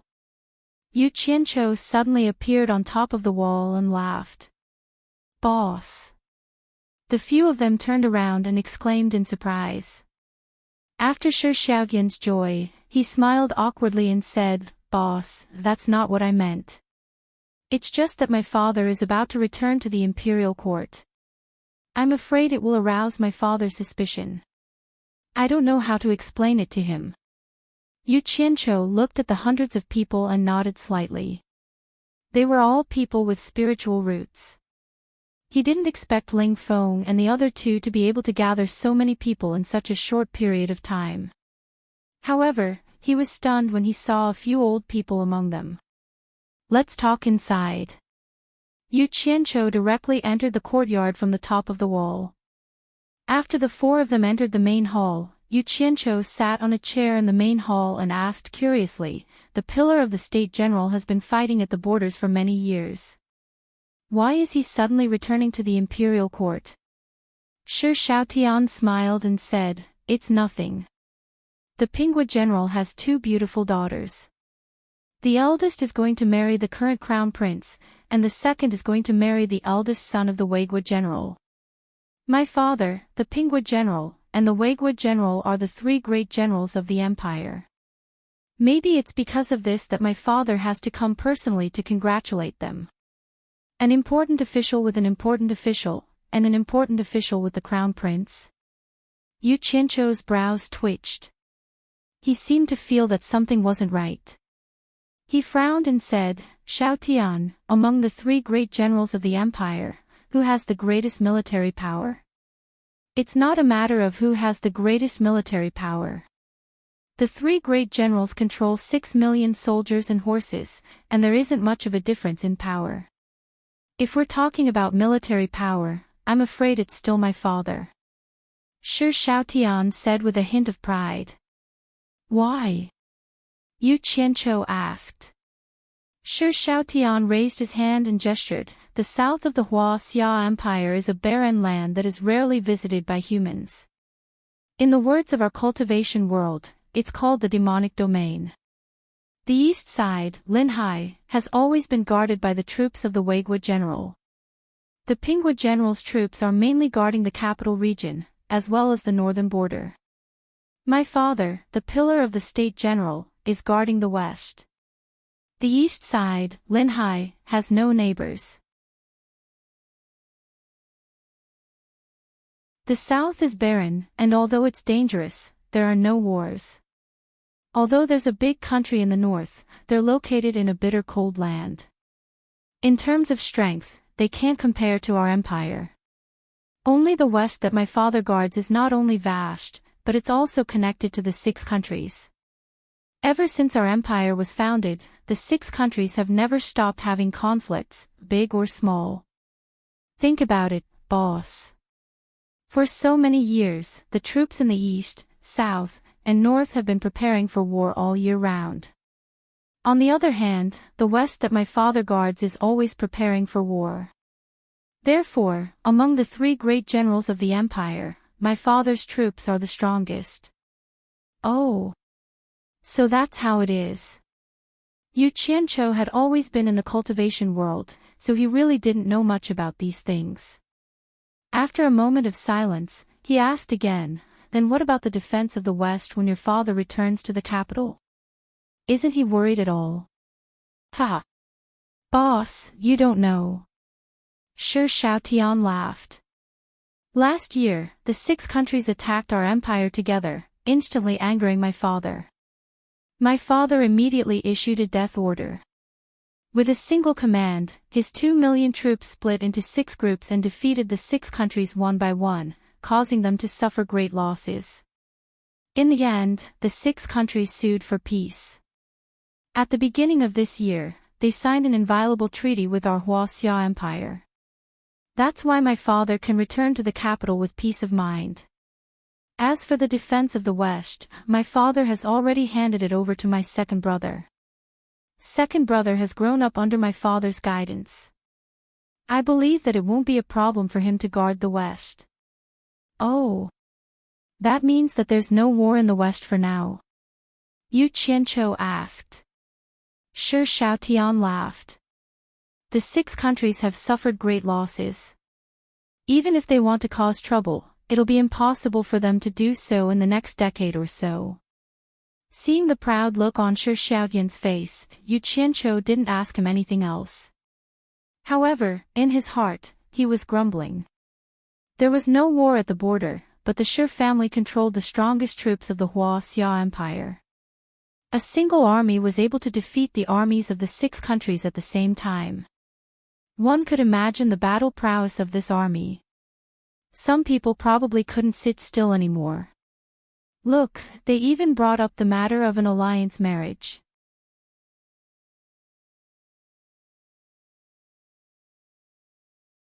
Chapter 217. Ling Feng walked over and said, Boss, I, Baizi, and Xian Ping found the people in the garden. Although they don't have much aptitude, they still have some spiritual roots. I wonder if they can be used. Yu Qianqiu came back to his senses and smiled. It's fine as long as they have spiritual roots. How can there be so many people with good aptitude? Those with good aptitude have already been taken away by the major sections. You guys won't even have the chance to find them. But why did you bring the old man here? Shi Xiaotian glanced at the 3 of them and laughed in his heart. Ling Feng was startled and said, Boss, didn't you say it's better to have more people regardless of age? Ah. Did I say that? Yu Qianqiu was stunned and immediately came to a realization. Oh. I think I did say that before. Forget it, it's better than nothing. We can bring them back to cultivate and they'll be stronger than ordinary people. With so many people, we'll be worried about our food supply. It's better to bring them back and not do anything else. We can be self-sufficient. By the way, little Tian, when you have time, help me gather some grains and seeds of all kinds of fruits and vegetables. I have great use for them. The 3 of them didn't know what he was going to do. Shi Xiaotian nodded and agreed. Yu Qianzhou instructed again. Ling Feng, Beizi, and Xian Ping continue to search for people with spiritual roots. I'll still say it. I'll take as many as you can regardless of age. It doesn't matter if your aptitude is lacking, I have a way to solve it. But remember, keep a low profile and don't let the other sex find out. I've been chased out of supporting Immortals Island. Many people want to kill me. This general's residence is my stronghold now. Don't let it be exposed. Ah. The three of them looked at each other and Shi Xiaotian asked in surprise, why were you chased out of supporting Immortals Island? My ass. Yu Qianzhou stood up and patted Shi Xiaotian's shoulder. He smiled and said, Xiaotian, I've taken revenge for you in Onquangsong. The head of Onquangsong, Lu Chongqing, and his grandson, Lu Jingguang, were both killed by me. Ah. They were shocked again. Shi Xiaotian swallowed his saliva and said, Boss, you're not lying to me, right? You killed Sect Master Onquangsong. How is this possible? Damn it. Do I look like a liar to you? Yu Qianzhou sighed and said, Ai.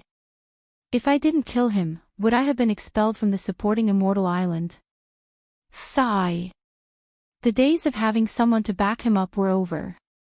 From now on, he would have to rely on himself. Everyone, keep a low profile.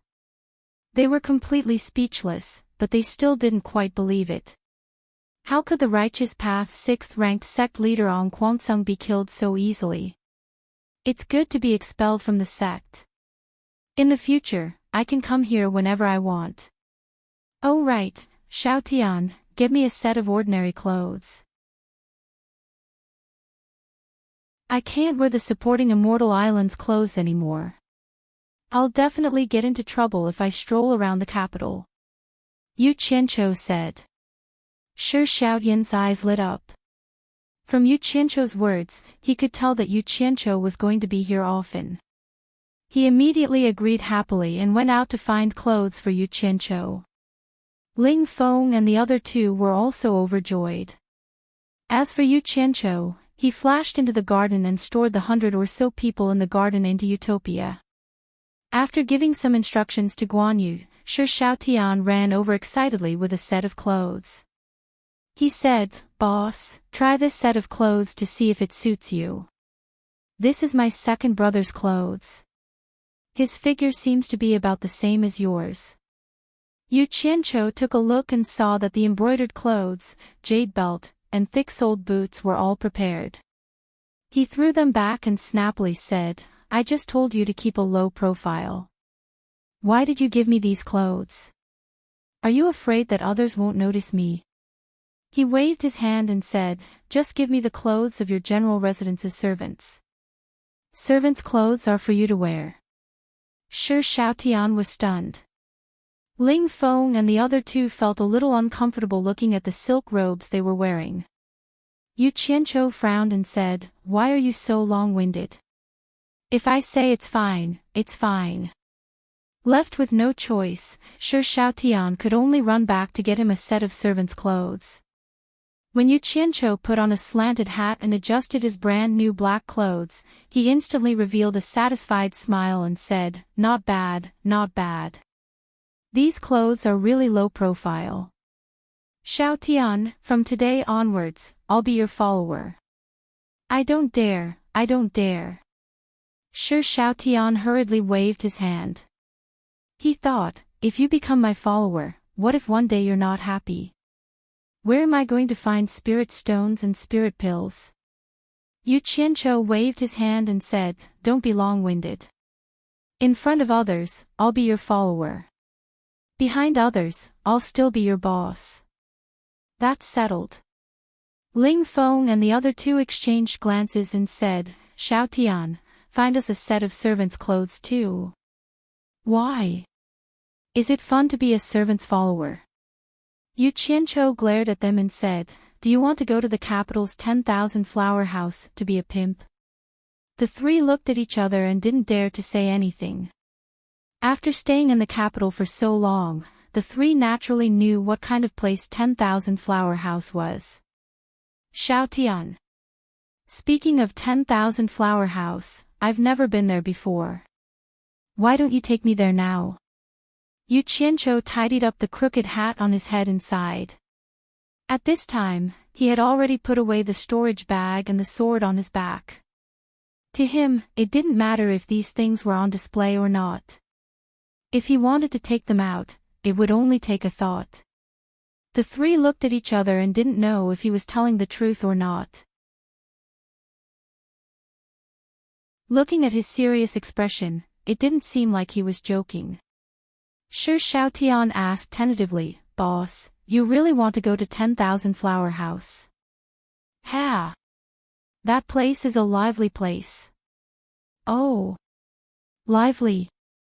Yu Qianqiu nodded his head seriously and said, "I was just saying it casually.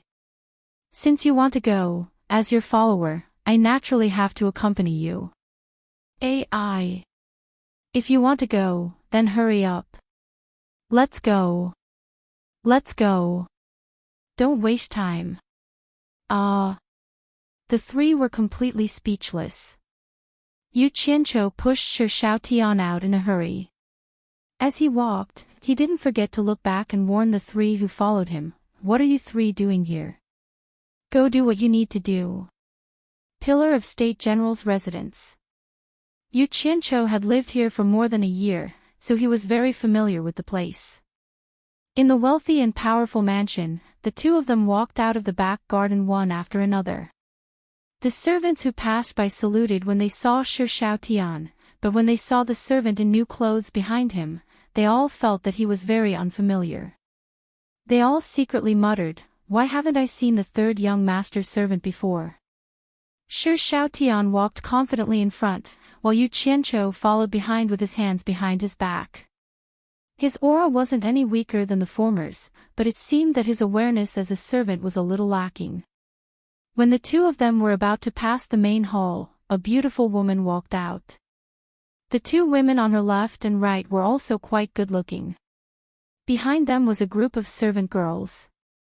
Shi Xiaotian slowed down and said in a low voice, "You know my mother. The two beside her are my eldest sister-in-law and second sister-in-law. They married a few years ago, so you haven't seen them before." The two of them inevitably bumped into each other. Shi Xiaotian bowed and said, "Mother. Eldest sister-in-law, second sister-in-law." The servants on the other side also bowed to Shi Xiaotian.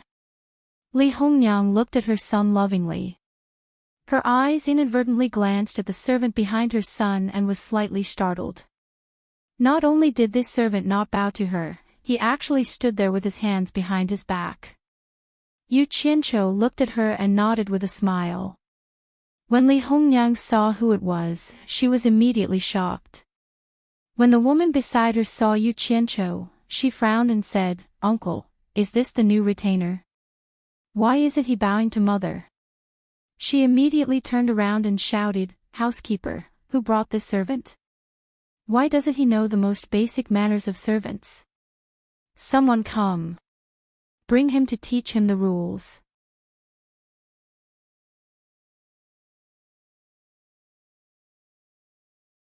Chapter 218. Hearing this, Yu Qianqiu was dumbfounded. Not only him, Li Hongniang and Shi Xiaotian were also dumbfounded. Not far away, a man in his 50s jogged over and repeatedly smiled apologetically at the woman. He shouted at Yu Qianqiu in a low voice, "Still not coming with me, eh? Mr. Yu." The housekeeper was Shi Shanqing, a retainer of the general's office. He had met Yu Qianqiu many times in the past, so he was familiar with him.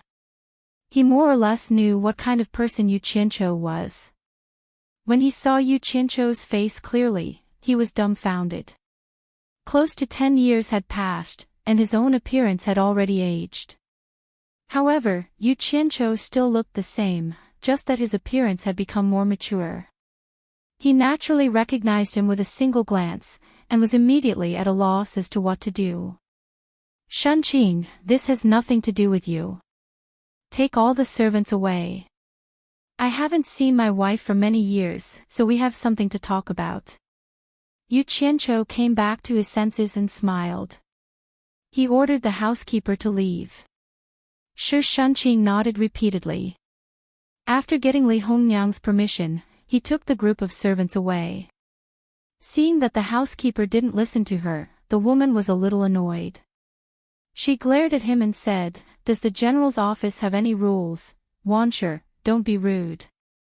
Li Hongyang stopped her. The other woman next to her quietly watched everything that happened just now. The servant in front of her was obviously not simple. How could a normal person order the housekeeper of the general's office? "Mother, these servants are getting more and more unruly. If you don't teach them a lesson, they will bully their master in the future. Mother is kind, so you can't be cruel. Why don't you let your wife discipline them instead?" The woman seemed to have lost a nerve in her head and was still chattering.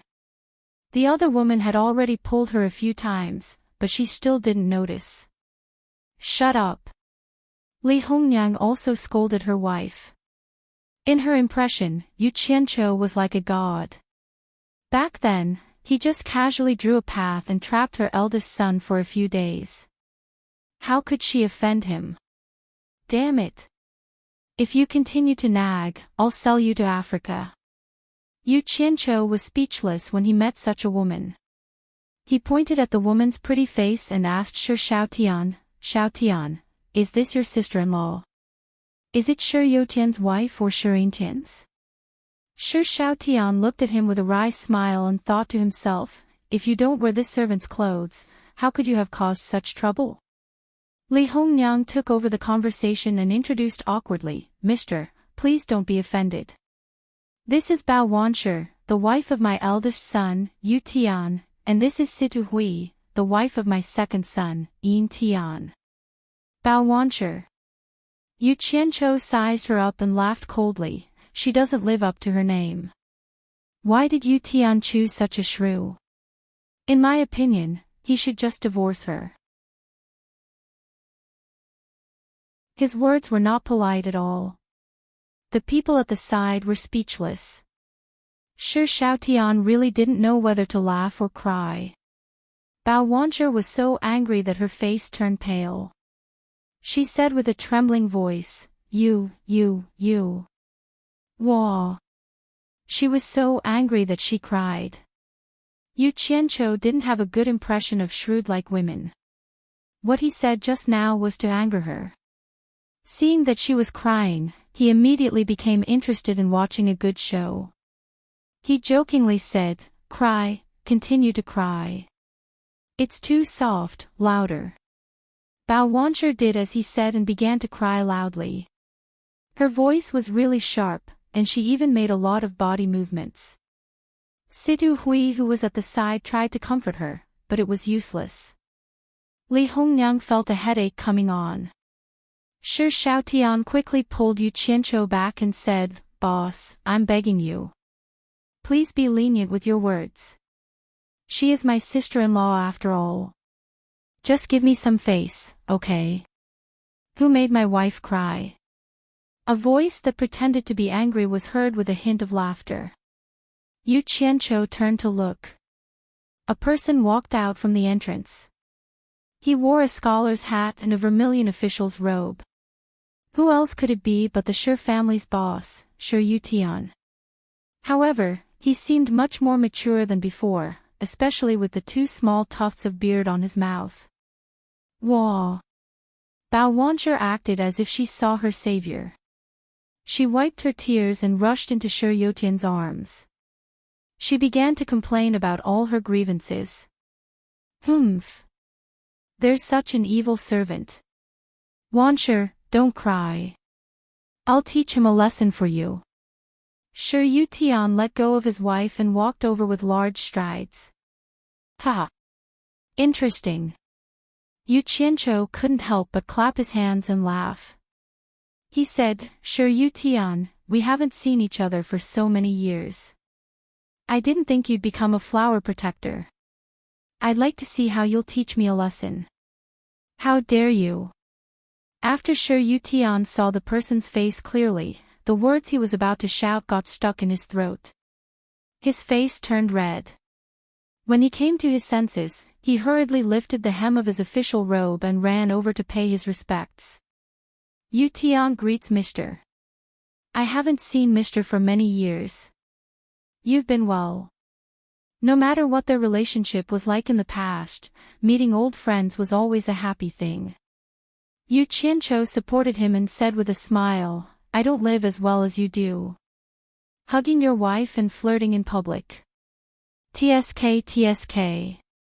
What a simple life. Mister, you must be joking. Yu Tian only covets some romantic relationships. How can it compare to Mr.'s celestial life? After all these years, Mr. is still as elegant as ever. Yu Tian really envies you. He was speaking from the bottom of his heart. Back then, he painstakingly pursued the path of cultivation. In the end, the path was ethereal and he woke up from his dream. He finally gave up and settled down to marry a wife and focus on his career. However, he couldn't help but have a cultivation complex in his heart. He sighed to himself. His third wife was the one he was envious of. He often wanted to chat with his third wife, but it was difficult to see her leave the forbidden area of the back garden. At this moment, Bao Wancher was no longer crying. She was looking at her husband with her mouth wide open. No matter how stupid she was, she could sense that the servant in front of her was not ordinary. Shi Yutian waved at her and said, Wancher, come and greet Mr. Ah! Bao Wancher didn't know where to put her hands. She walked over gracefully and saluted with a flushed face. Bao Wancher greets Mr. I was reckless and offended Mr. just now. Please forgive me, Mr. Si Tuhui, who was at the side, was very obedient. She didn't need to be reminded and came over to bow. Si Tuhui greets Mr. Humph. Yu Qianqiu snorted coldly at Bao Wancher and ignored her. Instead, he raised his hand at Si Tuhui, indicating that she didn't have to be so polite. He smiled and said, Are you Yin Tian's wife? I'm old acquaintances with your husband. Wife? Husband. This Mister's words were a little rude. Si Tuhui muttered to herself, but she nodded with a smile and retreated to the side. Shi Yutian saw that Yu Qianqiu was ignoring his wife's apology. He immediately gave his third brother a look, asking him to plead for leniency. Shi Xiaotian understood and walked over to pull Yu Qianqiu. He smiled and said, Boss, my sister-in-law actually has a good heart. She's just a little outspoken. Don't bother with her. That's right, that's right. Shi Yutian walked over and said, Yutian apologizes to Mr. on my wife's behalf. I hope that Mr. will forgive my wife this time for my third brother's sake. Actually, Yu Qianqiu wouldn't really bother with an ordinary person like her. However, women sometimes relied on their status and didn't know the immensity of heaven and earth. In order to be less long-winded in the future, he couldn't help but scare her a little. He immediately pointed his finger and shouted, Bao Wancher, I'll spare your life this time for the sake of the Shi brothers. If you dare to do this again, I'll definitely take your head. When that time comes, it'll be useless no matter who pleads for mercy. Hurry up and thank Mr. Shi Yutian tugged at his wife. Bao Wancher felt very wronged. How could she be treated worse than an outsider in her own home? However, she still thanked him honestly. This matter was settled just like that. Bless the heavens. Yu Qianqiu patted his shoulder and sighed, Xiaotian and I are going to Wanhua brothel. Do you want to join us? Shi Xiaotian almost vomited blood. He looked at his mother, who was glaring at him, guiltily. Si Tuhui's face was already red. Bao Wancher's eyes were wide open. Shi Yutian kept smiling foolishly at Yu Qianqiu. This question was very difficult to answer. In fact, he really wanted to go out with Yu Qianqiu. It was not for the fans of Wanhua Brothel, but purely for Yu Qianqiu. However, his wife, mother, and sister-in-law were all at the side. How was he supposed to answer? Yu Qianqiu joked, "Are you going or not? Why are you smiling foolishly? Give me an answer." Shi Xiaoyan's expression twitched. "Boss, you just want to see the world in chaos. You're not allowed to go." Bao Wanzhe opened her arms and stood in front of Shi Yutian. She glared at Yu Qianqiu and said, "Even if you kill me, I won't let him go to that place with you." Oh. I didn't know that she was a feminist. Yu Qianqiu chuckled and said, "Yu Tian, since your wife doesn't want you to go, then forget it. Xiao Tian, let's go." With that said, he walked straight out. Shi Xiaotian lowered his head and followed behind as if he was looking for ants. "Hey! Mister, wait." Shi Yutian was a little anxious. "If you dare to go, I'll fight it out with you." Bao Wanzhe jumped onto Shi Yutian and hugged him tightly. She didn't care about her image anymore. Not far away, Yu Qianqiu's laughter could be heard. Si Tuhui's eyes revealed a trace of curiosity. Who was this person?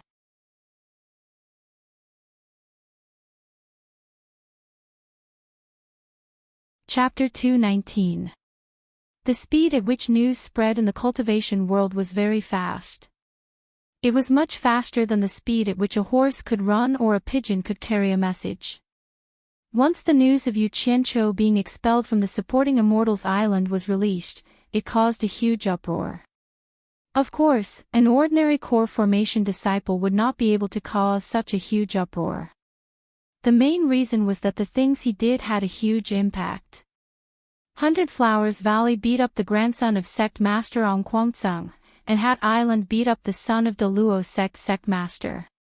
This guy seemed to be targeting those with status. Ong Guangzheng announced that sect master Ong Guangzheng and his grandson had been killed by Yu Qianqiu. Ong Guangzheng offered a reward of 1 million high-grade spirit stones to anyone who could provide information about Yu Qianqiu.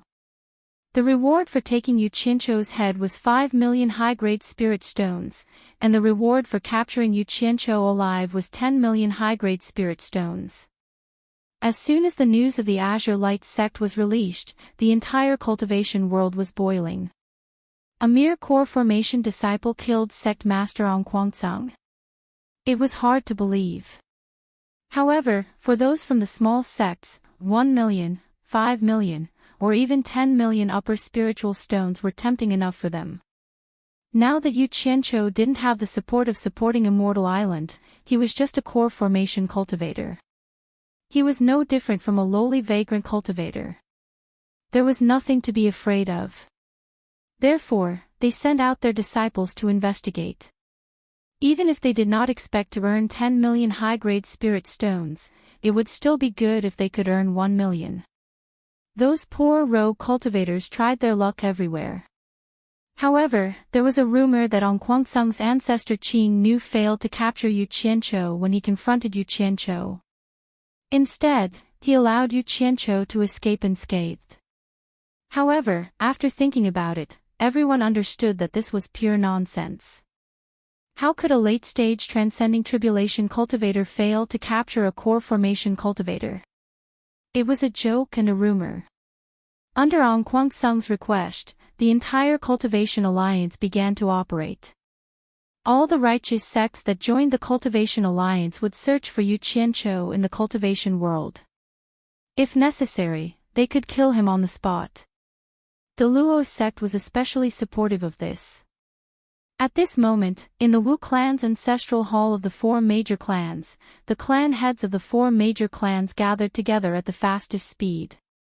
After receiving the news from Wu Sihai, the 4 clan heads weren't surprised that Yu Qianqiu was expelled from Fuxian Island. After the 4 clan heads had a discussion, they issued a secret order to the disciples of the 4 major clans to search for Yu Qianqiu in secret. Once they found him, they were to protect him at all costs until he returned to the four major clans.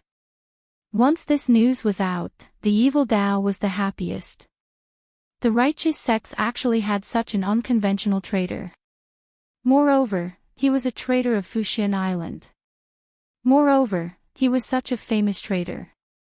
If he could join the evil Dao, it would be a huge blow to the reputation of the righteous sections. Why wouldn't they do it? As a result, the entire evil Dao alliance began to operate rapidly.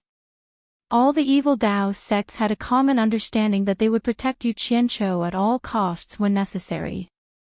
If any of the sects suffered any losses because of this matter, all the sects would compensate them together. In short, they must not let the righteous sects succeed. 10,000 demons Qiu Wuyuan clamored in high spirits as he personally commanded this leap operation. In an instant, both the righteous and the evil Dao took action. Yu Qianqiu had completely disrupted the entire cultivation world. No one knew if the righteous sects would succeed or if the evil Dao would be rampant. In the bustling streets of the Huaxia Empire, Yu Qianqiu was wearing black clothes and a small hat. He was dressed like a servant and was completely unaware of everything that happened in the cultivation world because of him. He was leisurely strolling behind Shi Shaotian. When he saw the people and carriages passing by and people looking at him with strange eyes, Yu Qianqiu immediately restrained himself. Not to mention anything else, the fact that he was misunderstood by Bao Wancher at the general's mansion meant that he was not good enough at acting as a servant. Thus, he found a passerby as a comparison. He put down his hands behind his back and straightened his chest. He followed behind Shi Shaotian with a dejected look. "Boss." Shi Shaotian turned around and was stunned. Why did his boss look like a thief? He said in a daze, "Are we really going to Wanhualu? F***ck. Have you ever seen a young master call a servant boss? Please act more properly and call me Little Qian." Yu Qianqiu rolled his eyes. Little Qian, are we really going to Wanhualu? Shi Shaotian said a little unnaturally. "Young master, if you say so, we will go." Yu Qianqiu put on a servant smile and thought, Wanhualu is so famous in the capital. I wonder what the difference is between the brothels of the ancient times and the ones in my previous life. I wasn't in the mood before, but now that I'm interested, I'll be letting myself down if I don't take a look. When did I say I wanted to go? It seems like you're the one who said you wanted to go. Shi Shaotian was speechless. He originally wanted to get a carriage, but he didn't know why Yu Qianqiu rejected it and insisted on walking. Wanhualu should be considered as the #1 brothel in the Huaxia Empire. There were branches in all the bigger cities in the empire. To be able to obtain the title of Wanhua and make so many men flock to it like ducks and spend money like water, it definitely had its own unique points. Yu Qianqiu came because of this point. This was the #1 brothel in the world. Compared to the #1 brothel in the world, Fuxian Island, it seemed like more people knew about the former than the latter. The night was about to turn dark. On a small street that wasn't the main street, the moment one entered the street, one could smell the fragrance of pink powder. This small street was abnormally bustling with people walking to and fro, rubbing shoulders with each other. It was a street where one could eat, drink, and be merry. This was all thanks to the #1 brothel in the world, Wanhualu. When the two walked in, Yu Qianqiu exclaimed in admiration that this was a first-rate place to spend money. Shi Shaotian's face also became lively. Suddenly, there was a crowd of people rushing towards the largest building in the middle of the street. That building was decorated with colorful makeup, and it was even more beautiful than a bride's. The fragrance of pink powder was coming from that building. Needless to say, this was definitely Wanhualu. The two of them were swept by the crowd. Shi Shaotian turned his head and looked at the crowded carriages on the street. He was secretly glad that he didn't take a carriage. Yu Qianqiu patted the shoulder of a person beside him and asked, "Brother, why is it so lively here? Is Wanhua Lu like this every day? That person was trying his best to squeeze forward. Hearing this, he looked at Yu Qianqiu with surprise and said, "One look and I know it's your first time here. Today is the day that the number one courtesan of Wanhua Lu will appear. Normally, you won't be able to see it. It only happens once a month. If you're lucky, you might be able to see it." After saying this, he ignored him and continued to squeeze forward. The number one courtesan of the world's number one courtesan. How beautiful would she be? Yu Qianqiu was instantly interested. He secretly circulated his true essence, trying to push through the crowd. At this moment, a shout came from the street, "All of you, get out of my way." The crowd turned around and saw an officer riding a large horse leading a large group of soldiers. They began to part the crowd and cut in. The commoners didn't dare to block their way, and the crowd began to squeeze to the sides again. The entrance of the 10,000 flower house was immediately surrounded by a group of soldiers wielding shining long sabers. Although there were soldiers guarding the entrance, the carriages on the street still couldn't enter. Hence, there were more soldiers protecting a group of people who got off the carriages and walked towards Wanhua Lu. Looking at the clothes of these people, they were probably nobles. Seeing these people easily pass through the crowd with their heads held high, Yu Qianqiu really wanted to throw a few bricks at them, but after thinking about it, he held back. The two of them squeezed into the crowd and waited for more than 2 hours. After the soldiers had probably escorted hundreds of nobles in, they finally retreated and guarded the entrance of Wanhua Lu, not letting random people in. Then, a few rich people who were escorted by their servants were allowed in after negotiating with the tortoise bus at the entrance. As for the people squeezing on the street, they were basically commoners or people who weren't rich or powerful, so they were naturally prevented from entering. They could only watch from the outside. Damn it! The number one courtesan of the world's number one courtesan. This daddy here hangs out with the third young master of the National Pillar General's estate, who holds great military power, but I can't even enter a brothel. Damn it! Yu Qianqiu was so angry that his nose almost became crooked. He glared at Shi Xiaotian, who was shaking his head and smiling bitterly. He was very unhappy.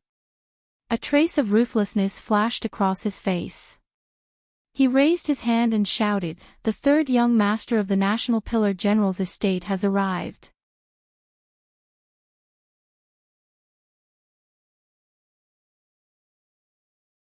Chapter 220. His voice was loud and clear. The moment the name, Pillar of the State General, was announced, it immediately produced a miraculous effect. The clamoring crowd immediately quietened down. Schwa! Everyone turned their heads to look in one direction. Becoming the center of attention, Shi Xiaotian was momentarily stunned. He never expected Yu Qianqiu to make such a move. At the entrance of the 1,000-flower brothel, the military officer holding the saber by his waist looked over in shock. Yu Qianqiu, who was dressed as a house servant, was naturally unable to attract his attention. Seeing Shi Xiaotian in his luxurious robes, he was a little shocked. As the third young master of the Pillar of the State General's residence, although Shi Xiaotian rarely appeared in public, he had still seen him on a few occasions. As a soldier, the Pillar of the State General who had been fighting at the western borders for many years was undoubtedly the idol of the entire Huaxia Empire. He also had a very high prestige among the citizens of the empire. Especially last year, when the general's 2 million soldiers split into 6 groups and defeated the 6 countries, forcing the 6 countries to sign an armistice, it pushed the reputation of the Pillar of the State General to the peak. In their hearts, the Pillar of the State General was the guardian of the Huaxia Empire. Out of the way! The military officer shouted excitedly. The citizens also had a look of surprise on their faces as they squeezed to the side, afraid to block Shi Xiaotian's path. The military officer waved his hand, and the soldiers guarding the 1,000-flower brothel immediately split into 2 groups, rushing into the path that the citizens had vacated. They lined up neatly on both sides of the path. The military officer strode towards Shi Xiaotian and waved his hand to open his cloak. Holding the saber in his hand, he knelt down on one knee and said in a clear voice, "This general is the City Guard Patrol Commander Yuan Fei. Greetings, third young master." "Greetings, third young master." The 2 rows of guards and the guards of the Thousand-Flower Brothel all knelt down in unison. It was unknown which citizen knelt down first, but the citizens of the entire street all knelt down with difficulty. Because it was simply too crowded, they all shouted, "This humble citizen greets third young master. This humble citizen greets third young master." Their shouts rang out one after another, and it was clear that they were all heartfelt respect. Shi Xiaotian was a little embarrassed. Coming to a brothel in the name of the National Pillar General's residence was not something to be proud of. Yu Qianqiu was dumbfounded. He didn't expect the pillar of the State General to have such high prestige among the soldiers and citizens. He couldn't help but feel regret for his actions earlier. To have caused the citizens to love the pillar of the State General in such a manner. His conscience really couldn't be justified. After all, he was a soldier in his previous life. To be able to command such respect from the citizens, it was impossible to do so without experiencing 1,000 miles of bloodshed. Yu Qianqiu was truly ashamed to have tarnished the reputation of a general like this. The nobles and the rich who had entered the 10,000 Flower House were also shocked by the continuous shouts outside. Third young master. Which family's third young master had come to cause such a big commotion? They sent their servants to the door to inquire. All the soldiers and civilians on the street knelt down. Only the 2 young men dressed as a master and a servant stood out, making the servant speechless. At this moment, Shi Xiaotian couldn't help but roll his eyes at Yu Qianqiu with a little complaint. The latter smiled awkwardly. Shi Xiaotian circulated his true yuan and said loudly, "My fellow citizens, please get up. I, Shi Xiaotian, am not worthy of such a big greeting." His voice surged through the entire street, drowning out everyone's greetings. The soldiers and commoners were shocked. What a loud voice! As expected of the son of the National Pillar General. Like father, like son. Everyone thanked him and said, "Thank you, third young master." They got up with difficulty. "Commander Yuan, please get up." Shi Xiaotian reached out to help Yuan Fei up. When the latter heard the former's loud voice and saw him coming to help him up, his competitive spirit was secretly aroused. He wanted to see if he had real skills or was just using his voice to scare people. Who knew that he didn't even have the strength to resist and was lifted up just like that? Yuan Fei couldn't help but be shocked. What great strength! His gaze swept past the sword hanging on Shi Xiaotian's waist. No wonder he was brought up in such a manner. Seeing their commander stand up, the soldiers also stood up. Yuan Fei waved his hand and said, "Third young master, please." "You're welcome." Shi Xiaotian cupped his hands and walked forward under Yuan Fei's lead. Yu Qianqiu followed behind dejectedly. Stepping into the myriad flower house, Yuan Fei stayed outside to continue guarding while the pimp led the master and servant in. The lanterns were lit and the myriad flower house was filled with guests. Alluring women were walking around with plates of fruits, wine, and all kinds of delicacies. Hearing that the third young master of the National Pillar General's residence had arrived, the nobles who were already seated gathered downstairs to greet him. In terms of status and rank, there was no need to greet him. Many of the nobles had a higher rank than the National Pillar General. However, he was the one who held the strongest military power in the empire. He was someone who could make the entire Huaxia Empire tremble with a stomp of his foot. He was much stronger than those nobles who only had titles in name only. Shi Xiaotian gracefully greeted the crowd. One moment it was that little prince, the next moment it was this little prince. Shi Xiaotian handled the situation with ease. Yu Qianzhou nodded to himself. As expected of someone from the upper class.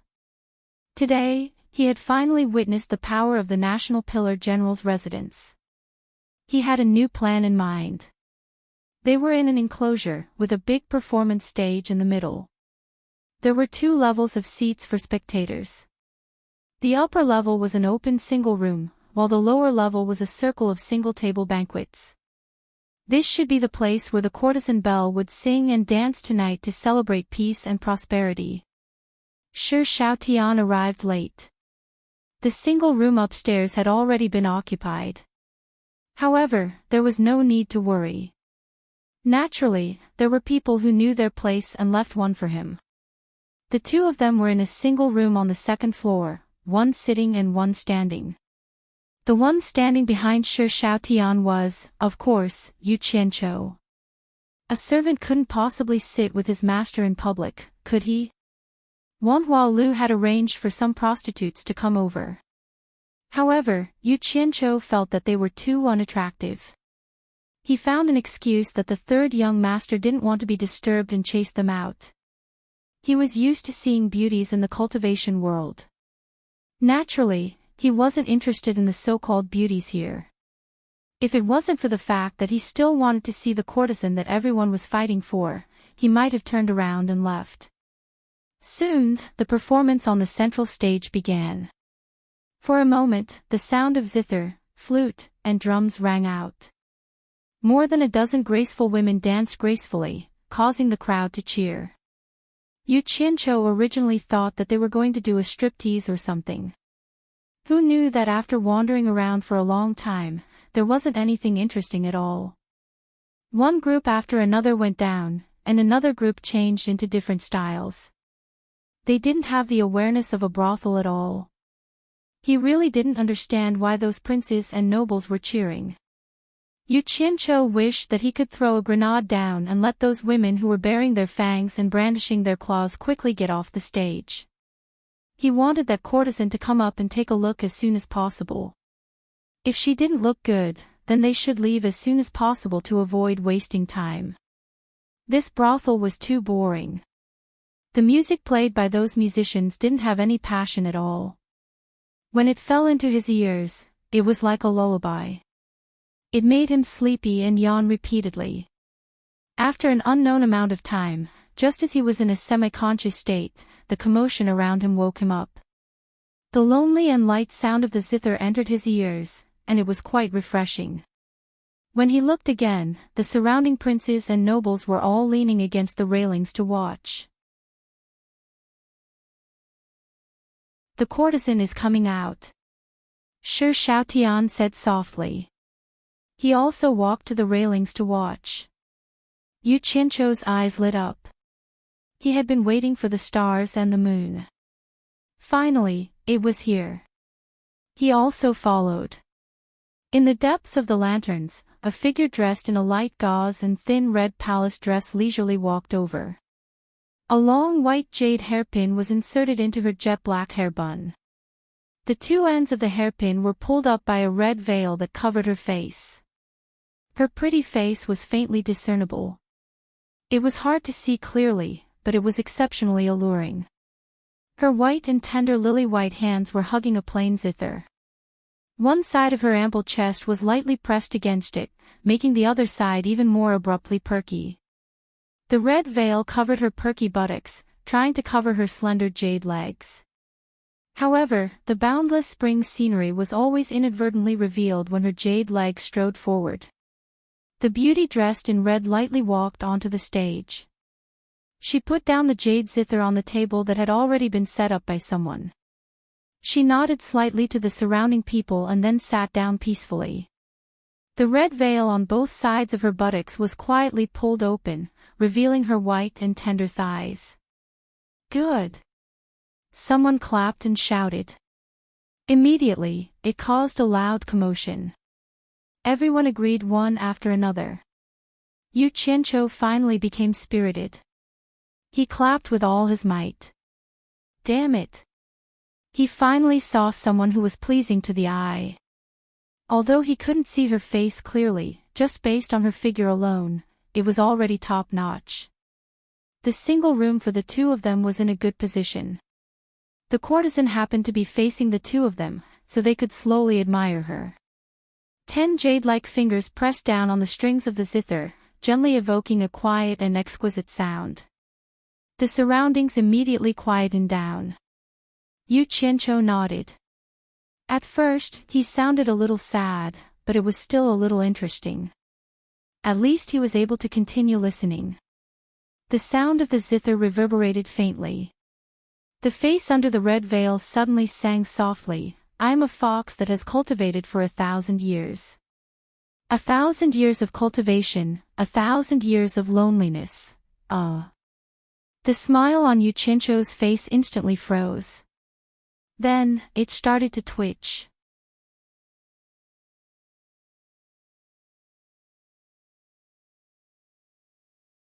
Chapter 221. It was a completely different tune from the Xia Empire, with a different style and singing style. However, it was undeniable that it was indeed pleasant to the ears. It was completely different from the current high-pitched tunes that were popular. It was simple and mellow, yet moving. Even those ignorant and incompetent hedonistic sons could immediately understand the meaning behind it. Gradually, the image of a white fox trapped in love for 1,000 years appeared in everyone's mind. White fox. Shi Xiaoyan's face was also filled with shock. How did this popular tune in the cultivation world spread to the myriad flower house in the secular world? Moreover, the person who composed this tune was right beside him. The two of them looked at each other, completely losing the mood to look at beauties. They looked at the Hua Kuei again. Although they couldn't be sure, they had a feeling that the other party was sizing them up intentionally or unintentionally. This Hua Kuei was probably not simple. The surrounding nobles had previously been drooling over the Hua Kuei's beauty, but now they were completely immersed in the Hua Kuei's singing.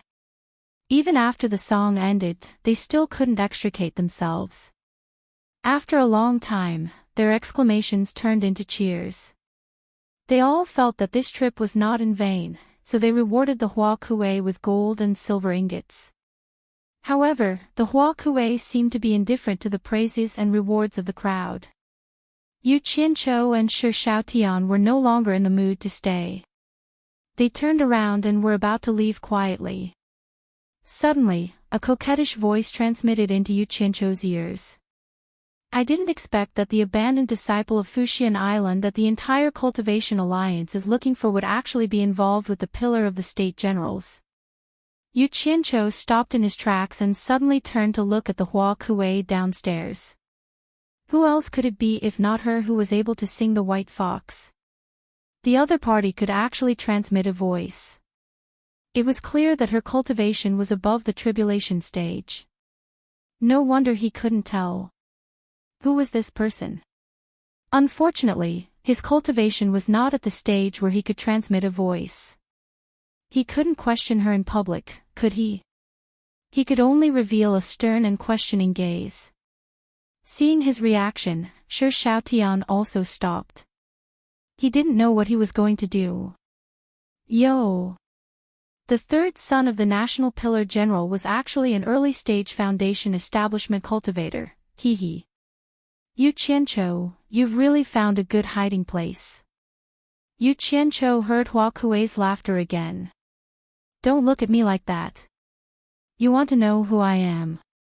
Then let's meet at the top of the highest mountain in the western suburbs of the capital. Come quickly. Otherwise, I can't guarantee that the Cultivation Alliance won't find out about the relationship between you and the National Pillar General's residence, hee. After Hua Kuei finished transmitting her voice, she picked up her zither and quietly walked away amidst the cries of pain from the crowd. She only left the crowd with a graceful and extremely alluring back view. Many people beat their chests and stamped their feet, asking everywhere why the Oiran Queen left after just one song. No one could answer. Those who wanted to use force were also stopped by others. Since Myriad Flower Tower was able to establish itself in the Hua Xia Empire, they naturally had a powerful background or strength to back them up. They weren't people they could afford to offend just because they wanted to. Yu Qianqiu squinted his eyes as he watched Hua Kuei leave. He whispered into Shi Xiaotian's ear, "I have something to attend to. I'll be heading out first. You play by yourself." With that, he left quietly. Shi Xiaotian looked at the departing Hua Kuei, then at the departing Yu Qianqiu. He sat down thoughtfully. After leaving Myriad Flower Tower, Yu Qianqiu found an empty alley and released a flying sword out of thin air. He stepped on the sword and quickly flew towards the western suburbs. The people of the capital naturally couldn't see it in the dark. Even if they did see a stream of light, they would think it was a dazzling light. The highest mountain in the western suburbs was steep. It should be a place with few people. On the mountain, the chirping of insects could be heard. The silver moonlight covered the mountain peak. The rocks on the mountain peak were exposed and could be considered flat. As the mountain wind blew, a few old pine trees swayed under the moonlight. Yu Qianqiu landed on his sword. He flipped the sword in his hand and carefully looked around. Even if the other party was an expert at the end of the tribulation stage, he was confident that he could escape. It wasn't a big place. Under the moonlight, it was clear that the other party hadn't arrived yet. The terrain at the foot of the mountain was dangerous. In the depths of the forest, it seemed a little eerie. Yu Qianqiu looked at the dim lights of the capital. He stood on the mountain peak and welcomed the mountain wind.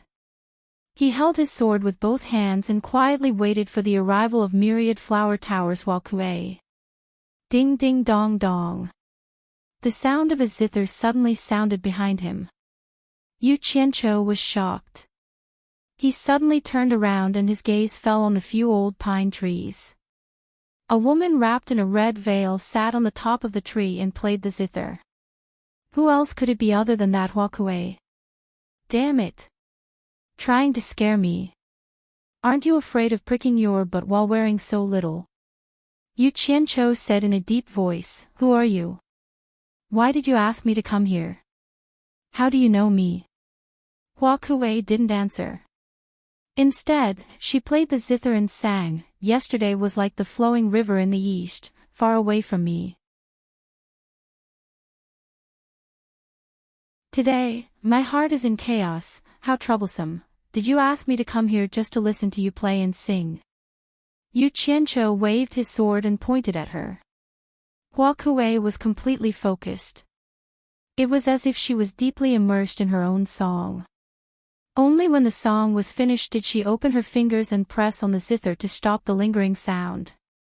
She sighed and said, "Yu Qianqiu, I heard that the song I played and sang today was composed by you."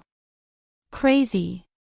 Yu Qianqiu said in a deep voice, "So what if I composed it? So what if I didn't?" "Nothing much." On the treetop, Hua Kuei's figure flashed, and under the moonlight, he suddenly appeared beside Yu Qianqiu, leaving behind several afterimages. The latter was startled, and he fiercely jumped back. Whoosh! Nearly 100 flying swords suddenly appeared, and they protected him from all directions. Hua Kuei, who was holding the zither, was startled. She didn't see how Yu Qianqiu could produce so many flying swords at once. She also didn't see him carrying a storage bag. She chuckled and said, "What are you nervous about? But you do have some skills. No wonder you could kill the sect master of Ongquangsang. I'm a little curious. How could that half-baked Hao Wuwei teach a disciple like you?" "That's right, he might have learned it on supporting Immortal Island. But Hao Wuwei doesn't know how to play the zither or sing." "What do you mean by good or bad?" "I don't know him." "Who are you? Why did you ask me to come here?" Yu Qianqiu said in a deep voice. "You don't know Hao Wuwei." "Oh. Hee, I get it. You should know the Hao Sansi of Ongquangsang, right? Isn't he your master?" Hua Kuei laughed. What does my master have to do with you? Hua Kuei smiled and said, I heard that you offended the sect master of Sung because of your master's death. That's why you joined supporting Immortal Island. Yes. You beat up the grandson of the sect master of Sung in the Hundred Flowers Valley. Then, you beat up the son of the Deluo sect master at Island. Then, you killed Lu Chongqing and his grandson. It looks like you're still brooding over the death of your master, Hao Sansi. Sigh. I didn't expect Hao Sansi to have taken in a good disciple. He's always thinking about avenging his master. It's only right for a disciple to avenge his master. There's no need for you to flatter him. I find it strange. You didn't invite me here to have a heart-to-heart talk, did you? Yu Qianzhou sneered. Only right. Hee hee. Hao Sansi has finally done something right in this life, so his death isn't unjust. Hua Kuei giggled again, laughing so hard that his body trembled. Su Qin, who was in her arms, stood on the ground. She lifted an arm and removed the veil that was tied to her hairpin. Her charming face smiled at Yu Qianzhou. So familiar. Yu Qianzhou was stunned. He searched his mind and suddenly remembered a person. He couldn't help but exclaim, You're the 100 Charms Enchantress of the Demon Illusion Palace.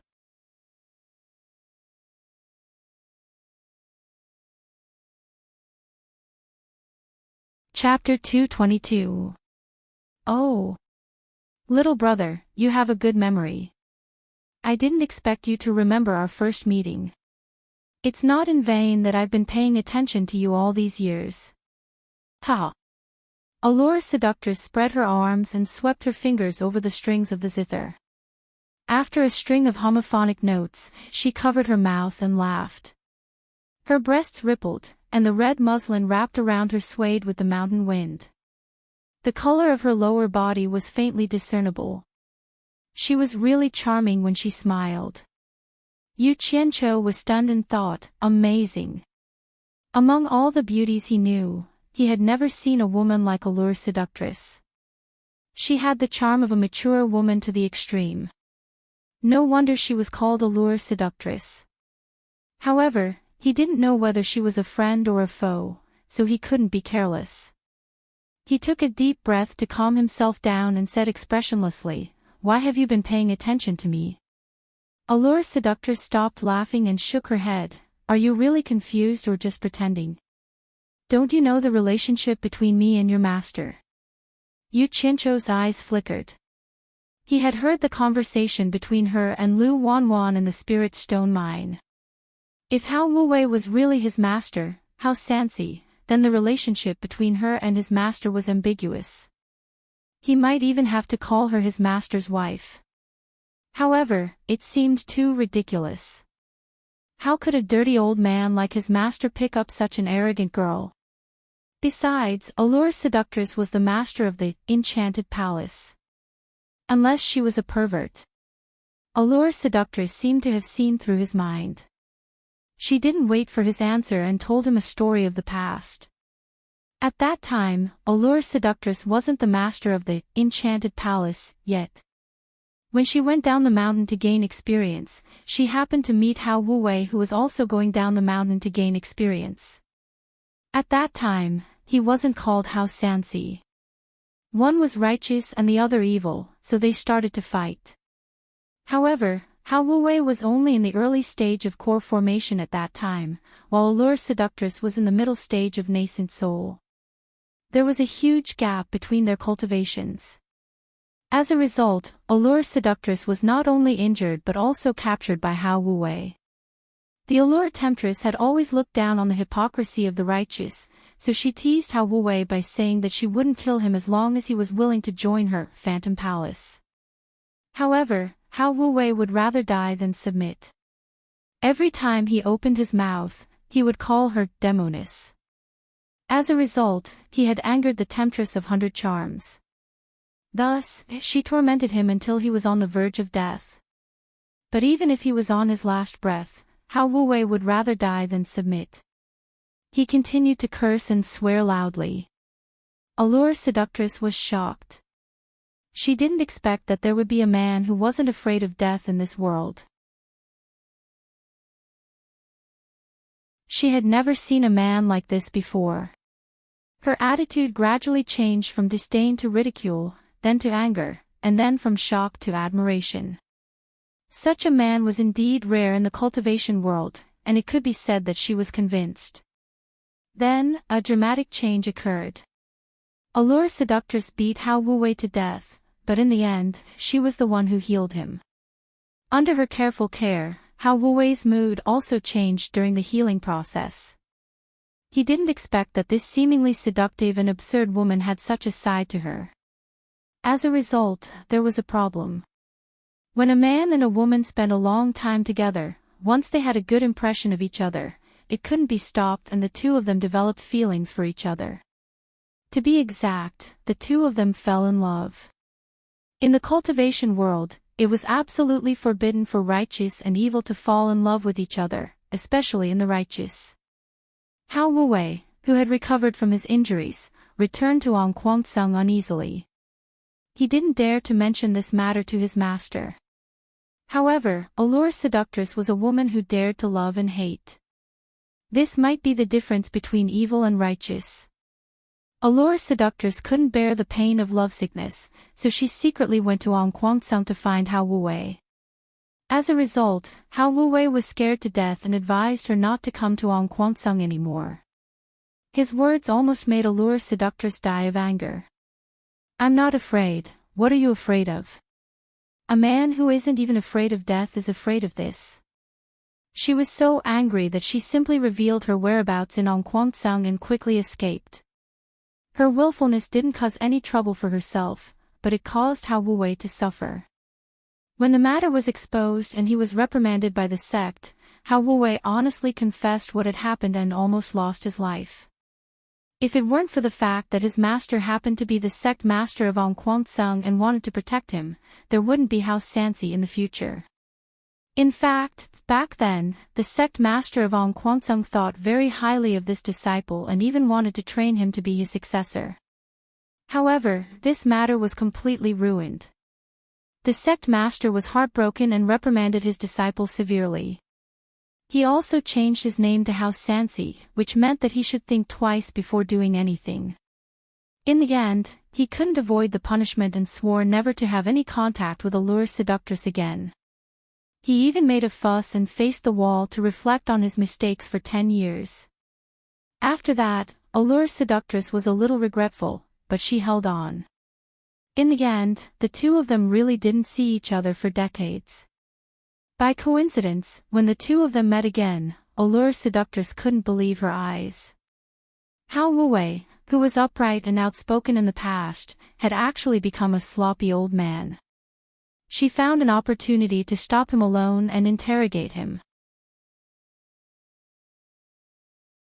However, he said that his name was Hao Sansi and that he didn't know Allure Seductress or Hao Wuwei. She mistook him for someone else. After that, he smiled amiably and left. That's right, Allure Seductress cultivated a kind of seduction technique which had the effect of retaining one's youth. However, with Hao Wuwei's cultivation, he shouldn't have aged so quickly and become so much older than her. Even if he did age quickly, how could it be so easy for two people who had been in love for so many years to mistake each other? Both of them weren't ordinary people. Moreover, how could she hide the inexplicable sadness that flashed through Hao Wuwei's smiling eyes? After she spent a lot of effort to figure out what had happened to Hao Wuwei, Allure Seductress cried bitterly for 3 days and 3 nights. She brought all the misfortune to Hao Wuwei.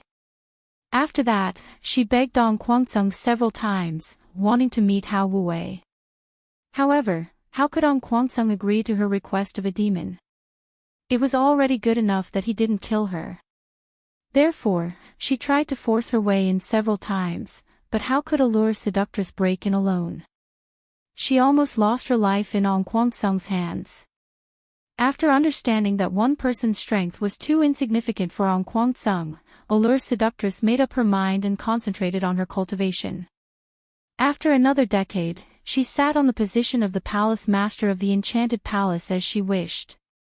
When she finally firmly grasped the entire enchanted palace in her hands and was about to visit Ong Kwang Sung again, she didn't expect that Hao Wu-wei would be killed.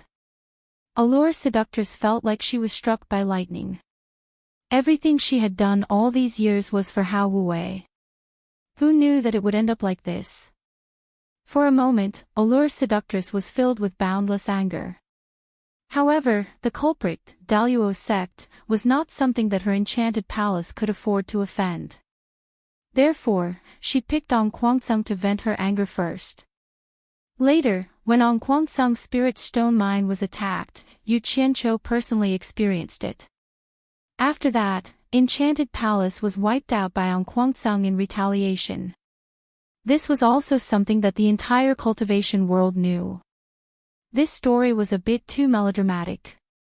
After listening to it, Yu Qianqiu was speechless.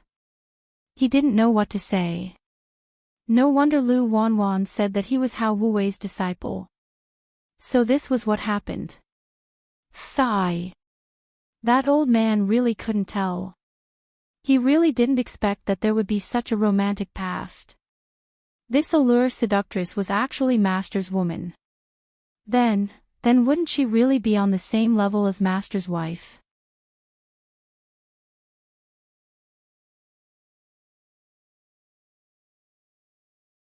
Chapter 223.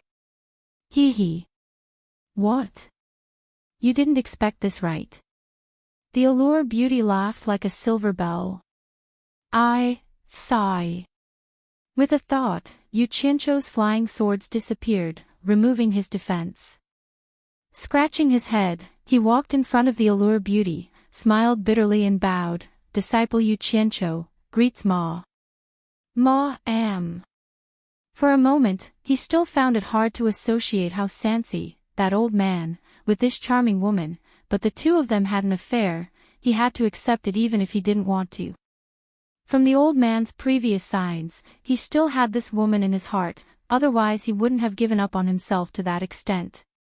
If he didn't accept it, his conscience wouldn't be at ease, and the old man wouldn't die in peace. Yo! That's a good boy. The Allure beauty obviously liked the word ma-am. With a charming smile, she walked closer and teasingly hooked his chin with her finger, and even put her arm around his shoulder. That pair of bouncy and plump breasts rubbed against his shoulder from time to time, causing Yu Qianqiu to smile bitterly. Was this woman really as infatuated as she said?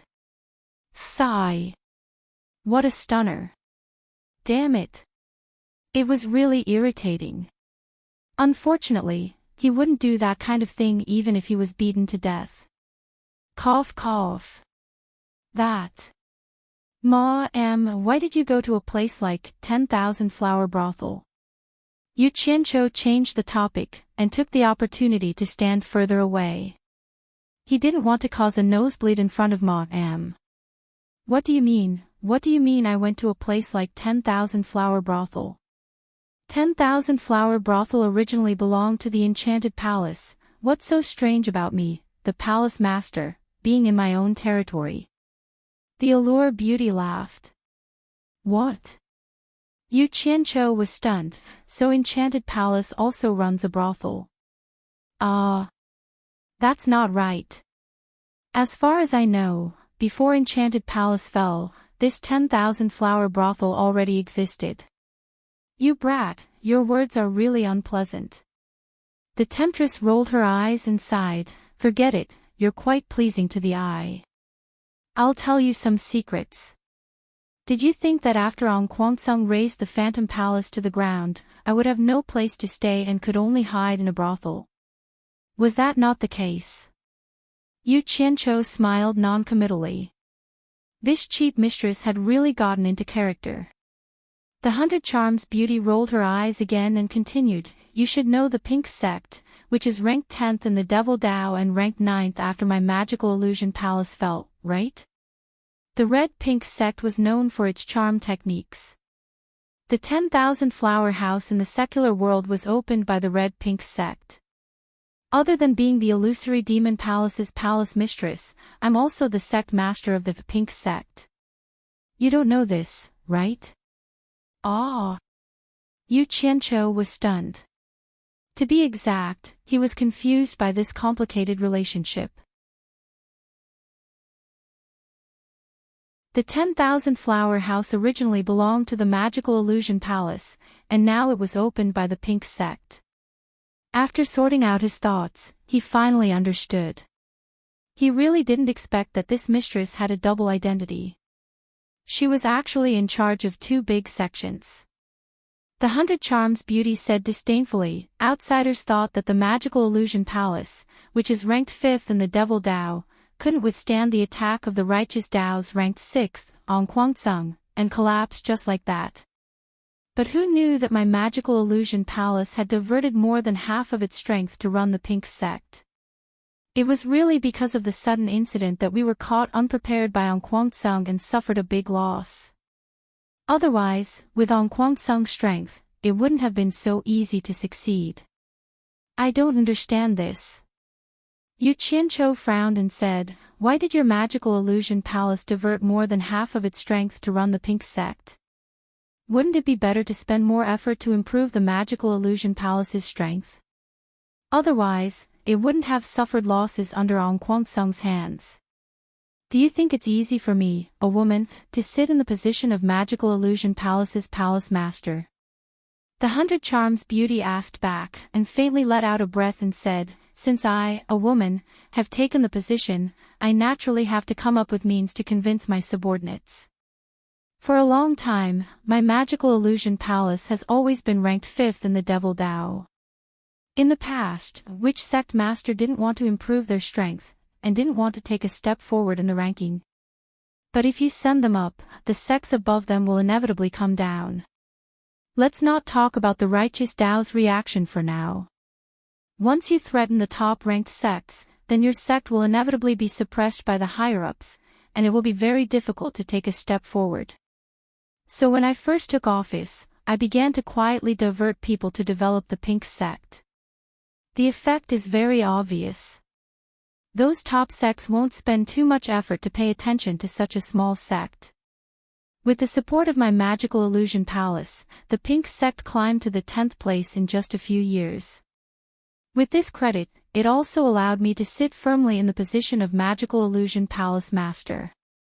Master's wife is really wise and powerful, this disciple admires you." After flattering her, Yu Qianqiu smiled and said, "Master's wife told me such a big secret, aren't you afraid that this disciple will leak it?" "Leak my secret?" The 100 Charms Beauty looked him up and down, looking at him like she was looking at a stupid pig, and sneered, "You should worry about yourself." The Doluo sect wants to get rid of you as soon as possible. On Guangceng has even put up a bounty for your capture. The entire Cultivation Alliance is looking for you everywhere, and the Devil Dao is also looking for you everywhere. Unless you continue to hide in the National Pillar General's office and continue to be a servant, don't show your face in the cultivation world.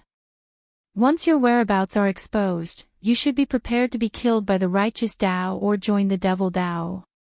Yu Qianqiu was stunned. He naturally didn't know about this, and couldn't help but smile and said, "Master's wife, are you trying to scare me? I'm just a core formation realm disciple, how could I cause such a big commotion between the righteous and Devil Dao?" The 100 Charms Beauty casually plucked the strings of the zither beside her, and leisurely said, "The person who provides Yu Qianqiu's whereabouts will be rewarded with 1 million high-grade spirit stones, the person who takes Yu Qianqiu's head will be rewarded with 5 million high-grade spirit stones, and the person who captures Yu Qianqiu alive will be rewarded with 10 million high-grade spirit stones. If you don't believe me, go to the capital and shout, 'I am Yu Qianqiu,' then you will know whether I'm telling the truth or not."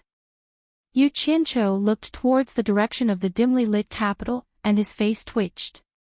He didn't have the guts to try. In fact, he didn't even need to try to know that he killed sect master on Guangceng, so the other party definitely wouldn't let him go easily. It's fine to be a coward once in a while, but it's not in my character to be a coward all the time. As the saying goes, the first to strike gains the upper hand, and the last to strike suffers a calamity. Since both the righteous and devil Tao are after me, then come. Who's afraid of who? If worst comes to worst, I'll just go back to Utopia and farm. Besides, I haven't fully used my troops yet. A bunch of dogs, do they really think I'm easy to step on? Thinking of this, Yu Qianqiu narrowed his eyes and lightly snorted, and a trace of ruthlessness flashed across his face. The 100 Charms beauty had been sizing him up with a smile. Mistress, you didn't call me here just to tell me this, did you? Yu Qianqiu turned around and asked. Of course not. The 100 Charms beauty smiled and said, I also didn't expect to meet you today. I'm telling you this because I know you want to avenge your master, and I also want to avenge your master. That's why I'm telling you this, and, Yu Qianqiu asked with an inquisitive look in his eyes. The 100 Charms beauty deliberately paused, then chuckled and said, and I also know that you definitely have someone helping you. I heard that when you killed Lu Chongqing in Swallow City, you brought hundreds of men in black, and there seemed to be experts at the end of the tribulation passing stage. Otherwise, it would have been very difficult for you to kill Lu Chongqing with your ability. Sigh. Back then, when I was at the Spirit Stone Mine in Onquangsung, I planted a strand of divine sense on you. Who knew that it would be dispelled in the blink of an eye? It seems that your background isn't simple.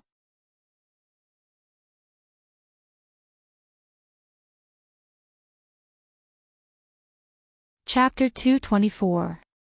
So she was talking about this. It seemed like there were quite a few sects that knew about this. Yu Qianqiu praised disapprovingly, Master's wife is really well informed. You even know about this. When it comes to being well informed, I'm afraid there's no sect in the entire cultivation world that can compare to my pink sect. You must know that the purpose of my pink sect opening 10,000 flower houses in various places is to facilitate the investigation and transmission of information. Just like the trouble you've caused in Swallow City, I'll know within an hour, the 100 Charm beauty said proudly. Yu Qianqiu was slightly taken aback. The myriad flower brothel had opened almost everywhere in the Huaxia Empire. Thinking about it carefully, the nut-like myriad flower brothel was indeed very useful for gathering information. But how much manpower and money did it take? Gathering information in the cultivation world was not something that ordinary people could do. No wonder the enchanted palace was taken down by Onquangsung. It turned out that it had been emptied long ago. But why did she say this to me? With a thought, Yu Qianqiu asked doubtfully, Master's wife, could it be that you want us to join forces and avenge Master together? Smart. 100 Charm Beauty smiled and said, I also want to see what kind of people are behind you. Why can't I find anything with my information channels? As he spoke, he leaned over with his body fragrance, as if he had no bones. Yu Qianqiu was really afraid of her. She would come over and touch him at the slightest provocation. It was true that he wanted to take advantage of her, but he couldn't do anything serious. So he didn't know who was taking advantage of who. He could only pretend to think of something and quietly took a step away. He frowned and said, I do have some people behind me, but I'm afraid it won't be easy for Master's wife to meet them. What? Master's wife, I told you so many secrets. Are you still going to keep them from me? 100 Charm Beauty crossed her arms and smiled. Naturally, it became an attractive scenery. Master's wife, don't misunderstand. Yu Qianqiu said solemnly, Master's wife wants to meet them. Unless you are willing to give them all your strength, they won't meet you. This time, 100 Charm Beauty couldn't laugh anymore. Give them all my strength? Wasn't this a joke? She stared at Yu Qianqiu with sparkling eyes and frowned. Yu Qianqiu, tell me honestly, are you being controlled by the person behind you? Let me tell you, even if your master was still alive, he wouldn't want you to sacrifice yourself to avenge him. What was this cheap master's wife thinking? Who was controlling who? Yu Qianqiu was slightly stunned, and then he felt a little touched. It seemed that she really had deep feelings for his master, Hao Sanxi. Otherwise, she wouldn't be so concerned about him. He shook his head and said, "Master's wife, you are mistaken. I am not controlled by them. I am just very good friends with them." Seeing that he was unwilling to speak, the Allure Beauty didn't force him. She sighed and said, "It's not that I don't want to let go of the authority in my hands, but the human heart is unpredictable. Before I take revenge for your master, it's impossible for me to hand over the power in my hands to others. Actually, I've been tired of this kind of life for a long time. I can't compare to you men. No matter how high my cultivation is, I'm still a woman. I don't want to live forever either." Her tone was full of helplessness. Yu Qianqiu smiled awkwardly. He actually wanted to take control of the Allure Beauty's power, but after hearing her words, he could only give up on that idea. The moon was enchanting, and the night breeze was refreshing. The two fell into a short silence. "Master's wife, can you find the locations of all the spirit stone mines in the Luo sect and Nongguangsung?" Yu Qianqiu suddenly asked. "What do you want?" The Allure Beauty suddenly turned around and asked. "Hee hee." Yu Qianqiu sneered and said, "Since you dare to have designs on me, you have to pay a price. Didn't you attack one of Nongguangsung's spirit stone mines in the past? This time, I want to learn from Master's wife." The Allure Beauty frowned slightly and said, "You want the locations of all the spirit stone mines in both sects. Why? Is it very difficult?" Yu Qianqiu asked. The Allure Beauty shook her head and said, "The information on the spirit stone mines of all the major sects is readily available. I can give it to you anytime you want. However, since I caused a ruckus in the past, all the sects have strengthened their defenses around the spirit stone mines. If you have designs on so many places at once, I'm afraid it will be very dangerous." Seeing that she was so concerned about him, Yu Qianqiu was once again moved. He smiled and said, "Don't worry, Master's wife, I am very afraid of death. I will not joke around with my life. I have my own plans for the specific operation." The Allure Beauty nodded and said, "All right, I will organize it for you tonight. If you want, you can come to 10,000 Flower House to find me. Then disciple will thank Master's wife in advance." Yu Qianqiu saluted, then looked at the sky and said, "Disciple still has something to do, so I will take my leave first." Finished speaking, he summoned a flying sword and was about to leave. However, the Allure Beauty laughed and said, "Why are you in such a hurry to leave? Are you afraid that I will eat you?" Damn! She was just being serious for a while. Why is she here again? Yu Qianqiu looked around. This really was a good place to do dirty things. There was no need to be afraid of people disturbing him. He couldn't help but smile bitterly and said, "Could it be that Master's wife wants disciple to accompany you to see the scenery? Not today. Next time, I will find a chance to let you accompany me to see the scenery." The Allure Beauty giggled non-stop, walked closer and said, "You are leaving just like this? Are you not going to give Master's wife a gift?" "Master's wife, whatever you want, just say it. As long as it is within my means, I will give it to you," Yu Qianqiu said helplessly. Meeting this kind of master's wife, there was really nothing he could do.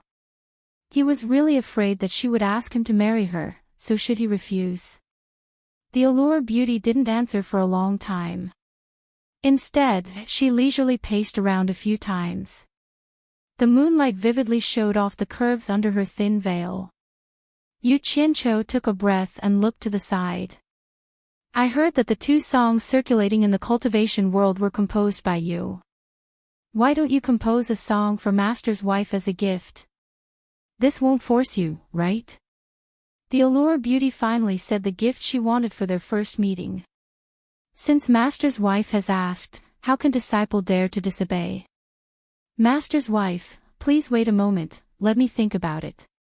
After finishing speaking, Yu Qianqiu also let out a sigh of relief.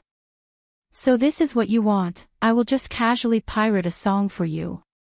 Seeing him slowly pondering, the allure beauty's eyes lit up. It should be known that Yu Qianqiu's 2 songs had spread throughout the cultivation world. Everyone would regard them as classics, especially women, who especially liked them. However, there were not many people who knew that it was composed by this Yu Qianqiu in front of her. Unexpectedly, as soon as she asked, he actually agreed. Seeing him in deep thought, the allure beauty thought that he was racking his brains to come up with ideas in his mind. However, she didn't know which song he was thinking about. Of course, the song couldn't be too avant-garde. It definitely wouldn't work if he came up with something like, use nunchakus. It must be something that ancient people could understand and suitable for her. After a long time, she saw him nodding as if he had understood something. He walked to the allure beauty zither, grabbed it, walked to a rock on the cliff, sat cross-legged, put the zither on his knees, and slightly adjusted his mood. Then he said indifferently, Master's wife, this song is for you on behalf of Master. The allure beauty was stunned. Just when she was about to say something, she heard the sound of the zither, so she had to calm down and listen. As her thoughts sank along with the prelude, how Wu Wei's appearance in the past appeared in front of her eyes, as if he wanted to tell her something. At this time, Yu Qianqiu had already started to sing along with the sound of the zither. Don't mention the past again. Life is full of ups and downs. Even if the memory can't be erased, love and hate are still in the heart. If you really want to cut off the past and let tomorrow continue, you don't have to painstakingly ask for my news. Love is a difficult problem, dazzling and confusing. Maybe it's possible to forget the pain, but it's too difficult to forget you. You never really left, you are always in my heart, I still love you, I can't do anything about myself.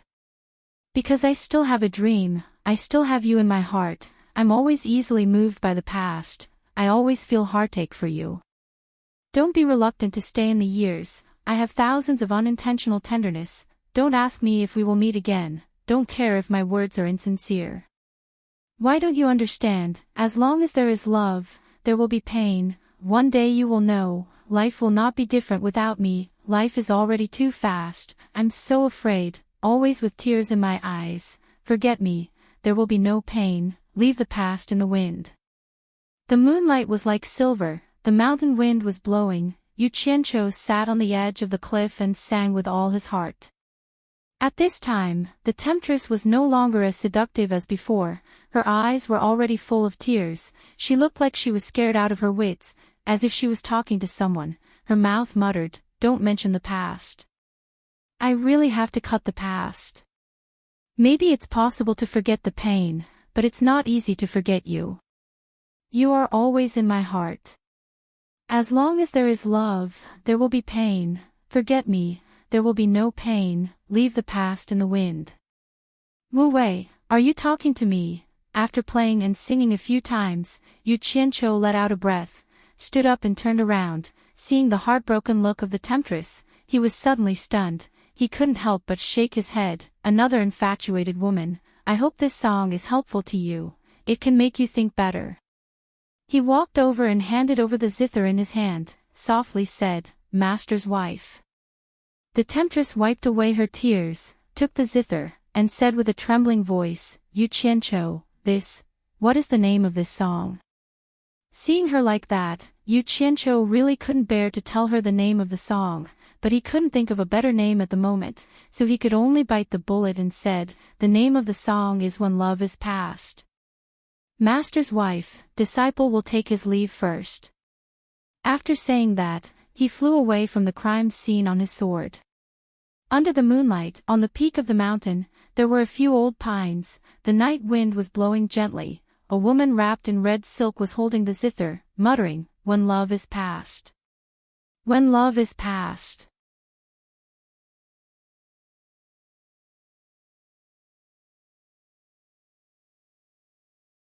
Chapter 225. In the myriad fragrance garden of Fuchsian Island, Ferdinand had been suffering. The father-daughter relationship that had improved with great difficulty had now plummeted back to its original state. Furong once again regarded her father as a stranger. She even avoided him everywhere and didn't want to see him. The cause of the matter was naturally that Yu Qianqiu, who was expelled from Fuchsian Island. Ferdinand was also a shrewd person. He naturally saw that his daughter had already lost her chastity to that bastard. However, it was useless even if he was unhappy. Who asked his daughter to like him?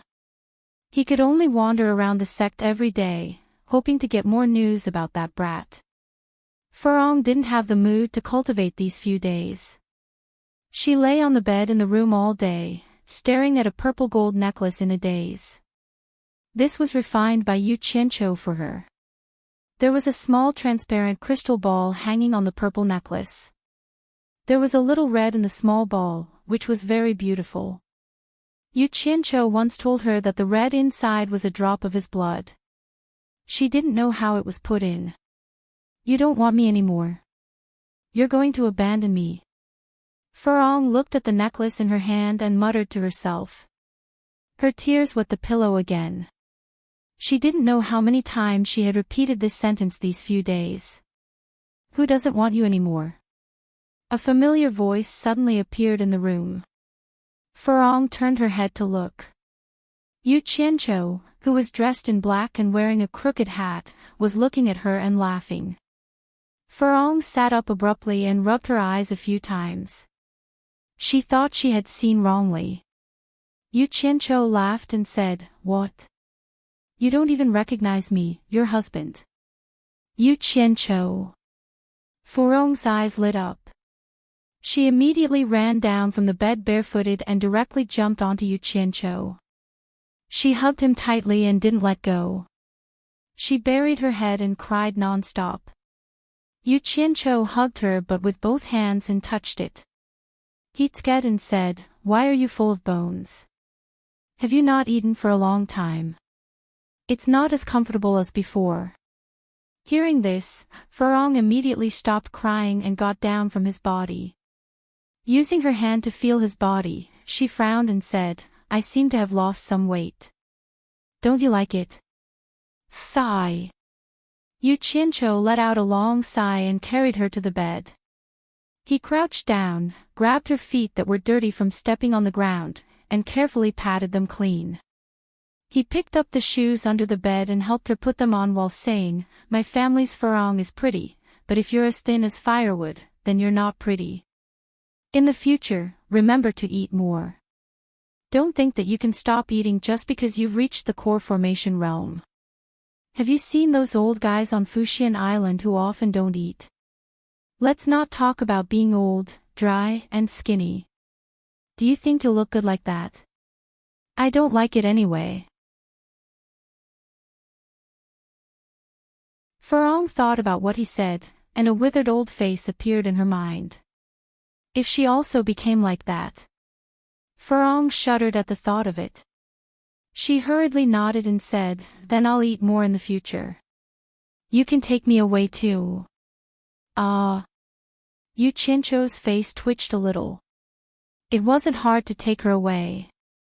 The key was that there was already a Chu Ping, or in Utopia, so there was no problem with Bai Suzhen.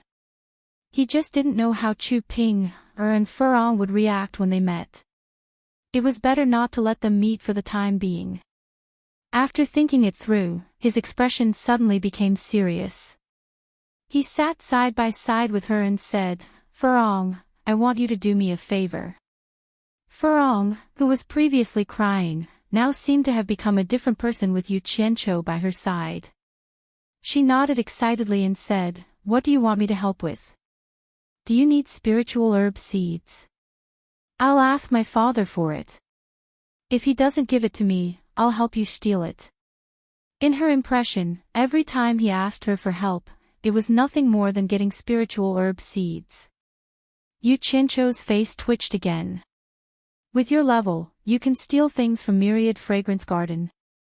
Wasn't it because that old fellow Ferdinand turned a blind eye to it? He coughed and said cautiously, I don't want you to help me with this. I want you to stay in supporting Xian Island and help me be a spy. What is a spy? Furong's eyes widened in surprise. Yu Qianqiu acted as if he was serious and whispered in her ear. After Furong heard it, her expression also became serious. She nodded and said, Don't worry. I'll write down all the news from supporting Xian Island. I'll tell you when you come. Okay. Then I'll leave the matters here to you. I'll leave first. Yu Qianqiu stood up and said. Wait. Furong hugged him and said shyly, Don't you miss me? Yu Qianqiu was stunned, but he immediately understood. This girl used to be afraid, but now she's tasting it again. He looked around and chuckled, so it's here. It's not convenient. It won't be good if someone hears us. Furong bit her lip and said with a red face, We'll be fine as long as we don't make a sound. Is that so? Yu Qianqiu nodded his head. Then, he put his mouth next to her ear and said with a sinister smile, Then, let's try it. His words were polite, but in fact, his hands were already helping Furong undress. As soon as Yu Qianqiu returned to Utopia, he went straight to Guan Yu's room in the military camp. He took the black clothes from Guan Yu and asked while changing, How's the new battle plan going? No problem.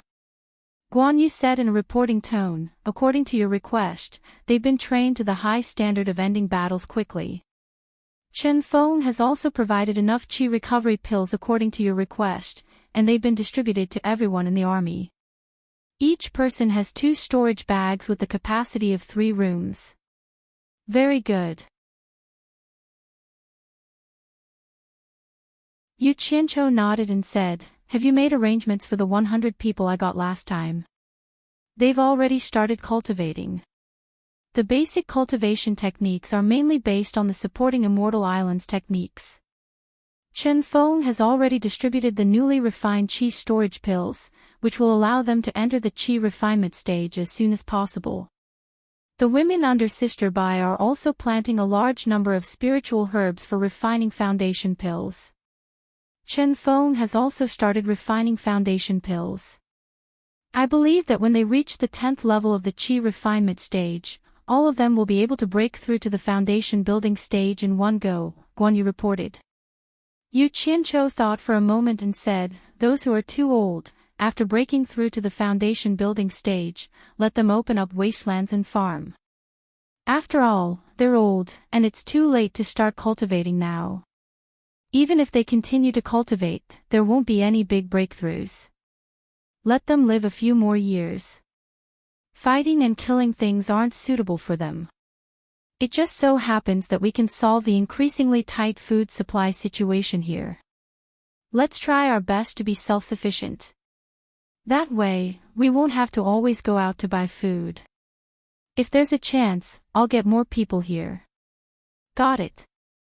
Guan Yu nodded. Yu Qianqiu's hand that was changing paused, and he said in a deep voice, For this battle, you have to be mentally prepared. I'm afraid that some casualties are unavoidable. I understand. It's impossible to not die in a battle. Guan Yu's tone was a little heavy. After changing into a set of black clothes, the 2 of them walked together to the military camp's war room. Inside, there was a long table. The company and platoon leaders of each company had been waiting for a long time. When they saw the 2 of them enter, someone shouted, Stand up. All of them stood up with a swish and performed the standard military salute taught by Yu Qianqiu. They said in unison, Chief.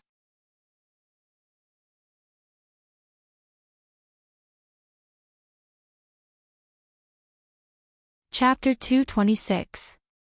Yu Qianqiu raised his hand and saluted back, saying, Everyone, please sit. With that said, he walked to the end of the long table and sat down. Guan Yu walked to where Yu Qianqiu was supposed to sit. The 2 of them were facing each other, so their heads had been turned. Originally, Guan Yu was unwilling. Logically speaking, his current position should be the place where the leader of the team was qualified to sit. However, Yu Qianqiu refused because he had not been here for a long time. Guan Yu was the actual person in charge of the daily training and management here. He had to help Guan Yu establish his prestige because Guan Yu, as the chief instructor, had the lowest cultivation level in this group. Although he was working hard to catch up, it was enough for Yu Qianqiu to firmly grasp this point. It was enough for him to be the spiritual leader of this team. The platoon leaders began to report their respective training situation to Guan Yu. Like an outsider, Yu Qianqiu listened attentively and took advantage of this free time to size up everyone. He was quite satisfied with the results. There was no longer the old-fashioned cultivator expression on everyone's faces. Instead, everyone was in high spirits, looking a bit like soldiers. After listening to the reports, Guan Yu began to announce the operation plan to everyone. It was not easy to come by this plan. Some time ago, Yu Qianqiu had obtained the locations of the various sect spirit stone mines from the Allure Beauty. He had picked the Daluo sect and Nongguangsung's mines to study. Only then did he realize that the Allure Beauty had prepared a lot of detailed information for him. The guards of each spirit stone mine, as well as their daily routine, were clearly marked. Yu Qianqiu followed the map and personally investigated each and every one of the spirit stone mines of the Daluo sect and Nongguangsung. He did so in secret, not daring to reveal his whereabouts. Finally, he came up with this operation plan. There are 15 spirit stone mines in Daluo sect and 6 in Nongguangsung. Our goal this time is to loot all 21 of them. After Guan Yu revealed his objective, he distributed the Jade Archives to everyone and said, "The Jade Archives in your hands contain detailed information about the various spirit stone mines." Ah! Everyone looked at each other in dismay. They hadn't expected the battle plan to be so huge. They had to attack 21 spirit stone mines in one go. Expressions of difficulty appeared on their faces. Yu Qianqiu, who was sitting quietly at the back, suddenly laughed and said, "Everyone, don't hold back. If you have any opinions, feel free to voice them out. Our goal is naturally to better complete this mission." Someone immediately stood up and said, "Leader, I'm from the Exalted Sect, so I have some understanding of their spirit stone mines." Ever since the Phantom Palace attacked on Nongguangsung spirit stone mines, the defenses of the Exalted Sect spirit stone mines have been strengthened. Every spirit stone mine now has an early-stage tribulation passing elder overseeing it. Although our 3 companies have the advantage in numbers and strength, we don't have anyone who can fight against a tribulation passing cultivator. I'm afraid that even if we manage to take down one mine, we will still suffer heavy casualties. Let's not talk about Nongguangsung. It's basically impossible for us to take down all 15 of the Exalted Sect spirit stone mines one by one. When he finished speaking, Yu Qianqiu raised his hand and gestured for him to sit down. Then, he smiled and nodded at Guan Yu. "The leader has already taken your concerns into consideration and has made detailed arrangements to deal with them. Let me brief you all on the overall situation." Guan Yu glanced at the crowd and said in a loud voice, "Nongguangsung has 6 spirit stone mines. Each mine is guarded by a late-stage nascent soul cultivator, 3 mid-stage nascent soul and 3 early-stage nascent soul cultivators, a total of 15 core formation cultivators, more than 50 foundation establishment cultivators, and 150 miners of varying cultivation levels. This kind of strength is a piece of cake for us. It won't be a problem to take them down one by one. As for the Exalted Sect's 15 spirit stone mines." At this point, Guan Yu's expression became serious. He stood up and continued, "Each mine is guarded by an early-stage tribulation passing cultivator. There are 10 nascent soul cultivators, nearly 50 core formation and foundation establishment cultivators, and nearly 200 miners. Most of them are at the foundation establishment stage. Most of them are at the qi condensation stage like Nongguangsung. If the exalted sect didn't send an early-stage tribulation-passing cultivator to guard the mines, it wouldn't be a problem. In view of this, Leader has already set up an early tribulation transcendence cultivator in each of the 15 Daluo sect mines. As soon as we take action, the cultivator will help us tie down the enemy tribulation transcendence expert. And if something goes wrong, Leader will ask Misty Palace's Big Sister Bai to personally take action. I'm sure no one doubts Big Sister Bai's strength. Everyone exchanged glances and nodded. Naturally, this arrangement wouldn't be a problem. However, where did Leader find 15 tribulation-passing cultivators? Could it be that Leader has another force? At this time, someone stood up and asked, "Instructor, this is a good idea, but as long as we attack one of the spirit stone mines, the sects will be alerted. What if the exalted sect and Nongguangsung send a large number of experts? I believe that both the exalted sect and Nongguangsung are not people we can withstand. How are we going to attack the other spirit stone mines then?" Yu Qianqiu sat at the back with a smile and didn't say anything. His subordinate's words were a little discouraging, but he didn't mind at all. This was exactly the atmosphere he needed. Only when everyone was involved would they be motivated to work together. Only then could they make up for the flaws in the battle plan. After all, he wasn't an immortal who could plan everything perfectly. Guan Yu raised his hand and gestured for the man to sit down. He said, "Company commander first, Leader has already considered your concerns. Therefore, there is a very important task for your company to complete in this battle plan. Company commander first, I want you to find a map of the mines in the Jade Archive. The location marked 1 on the map is the location of the communication array in each mine.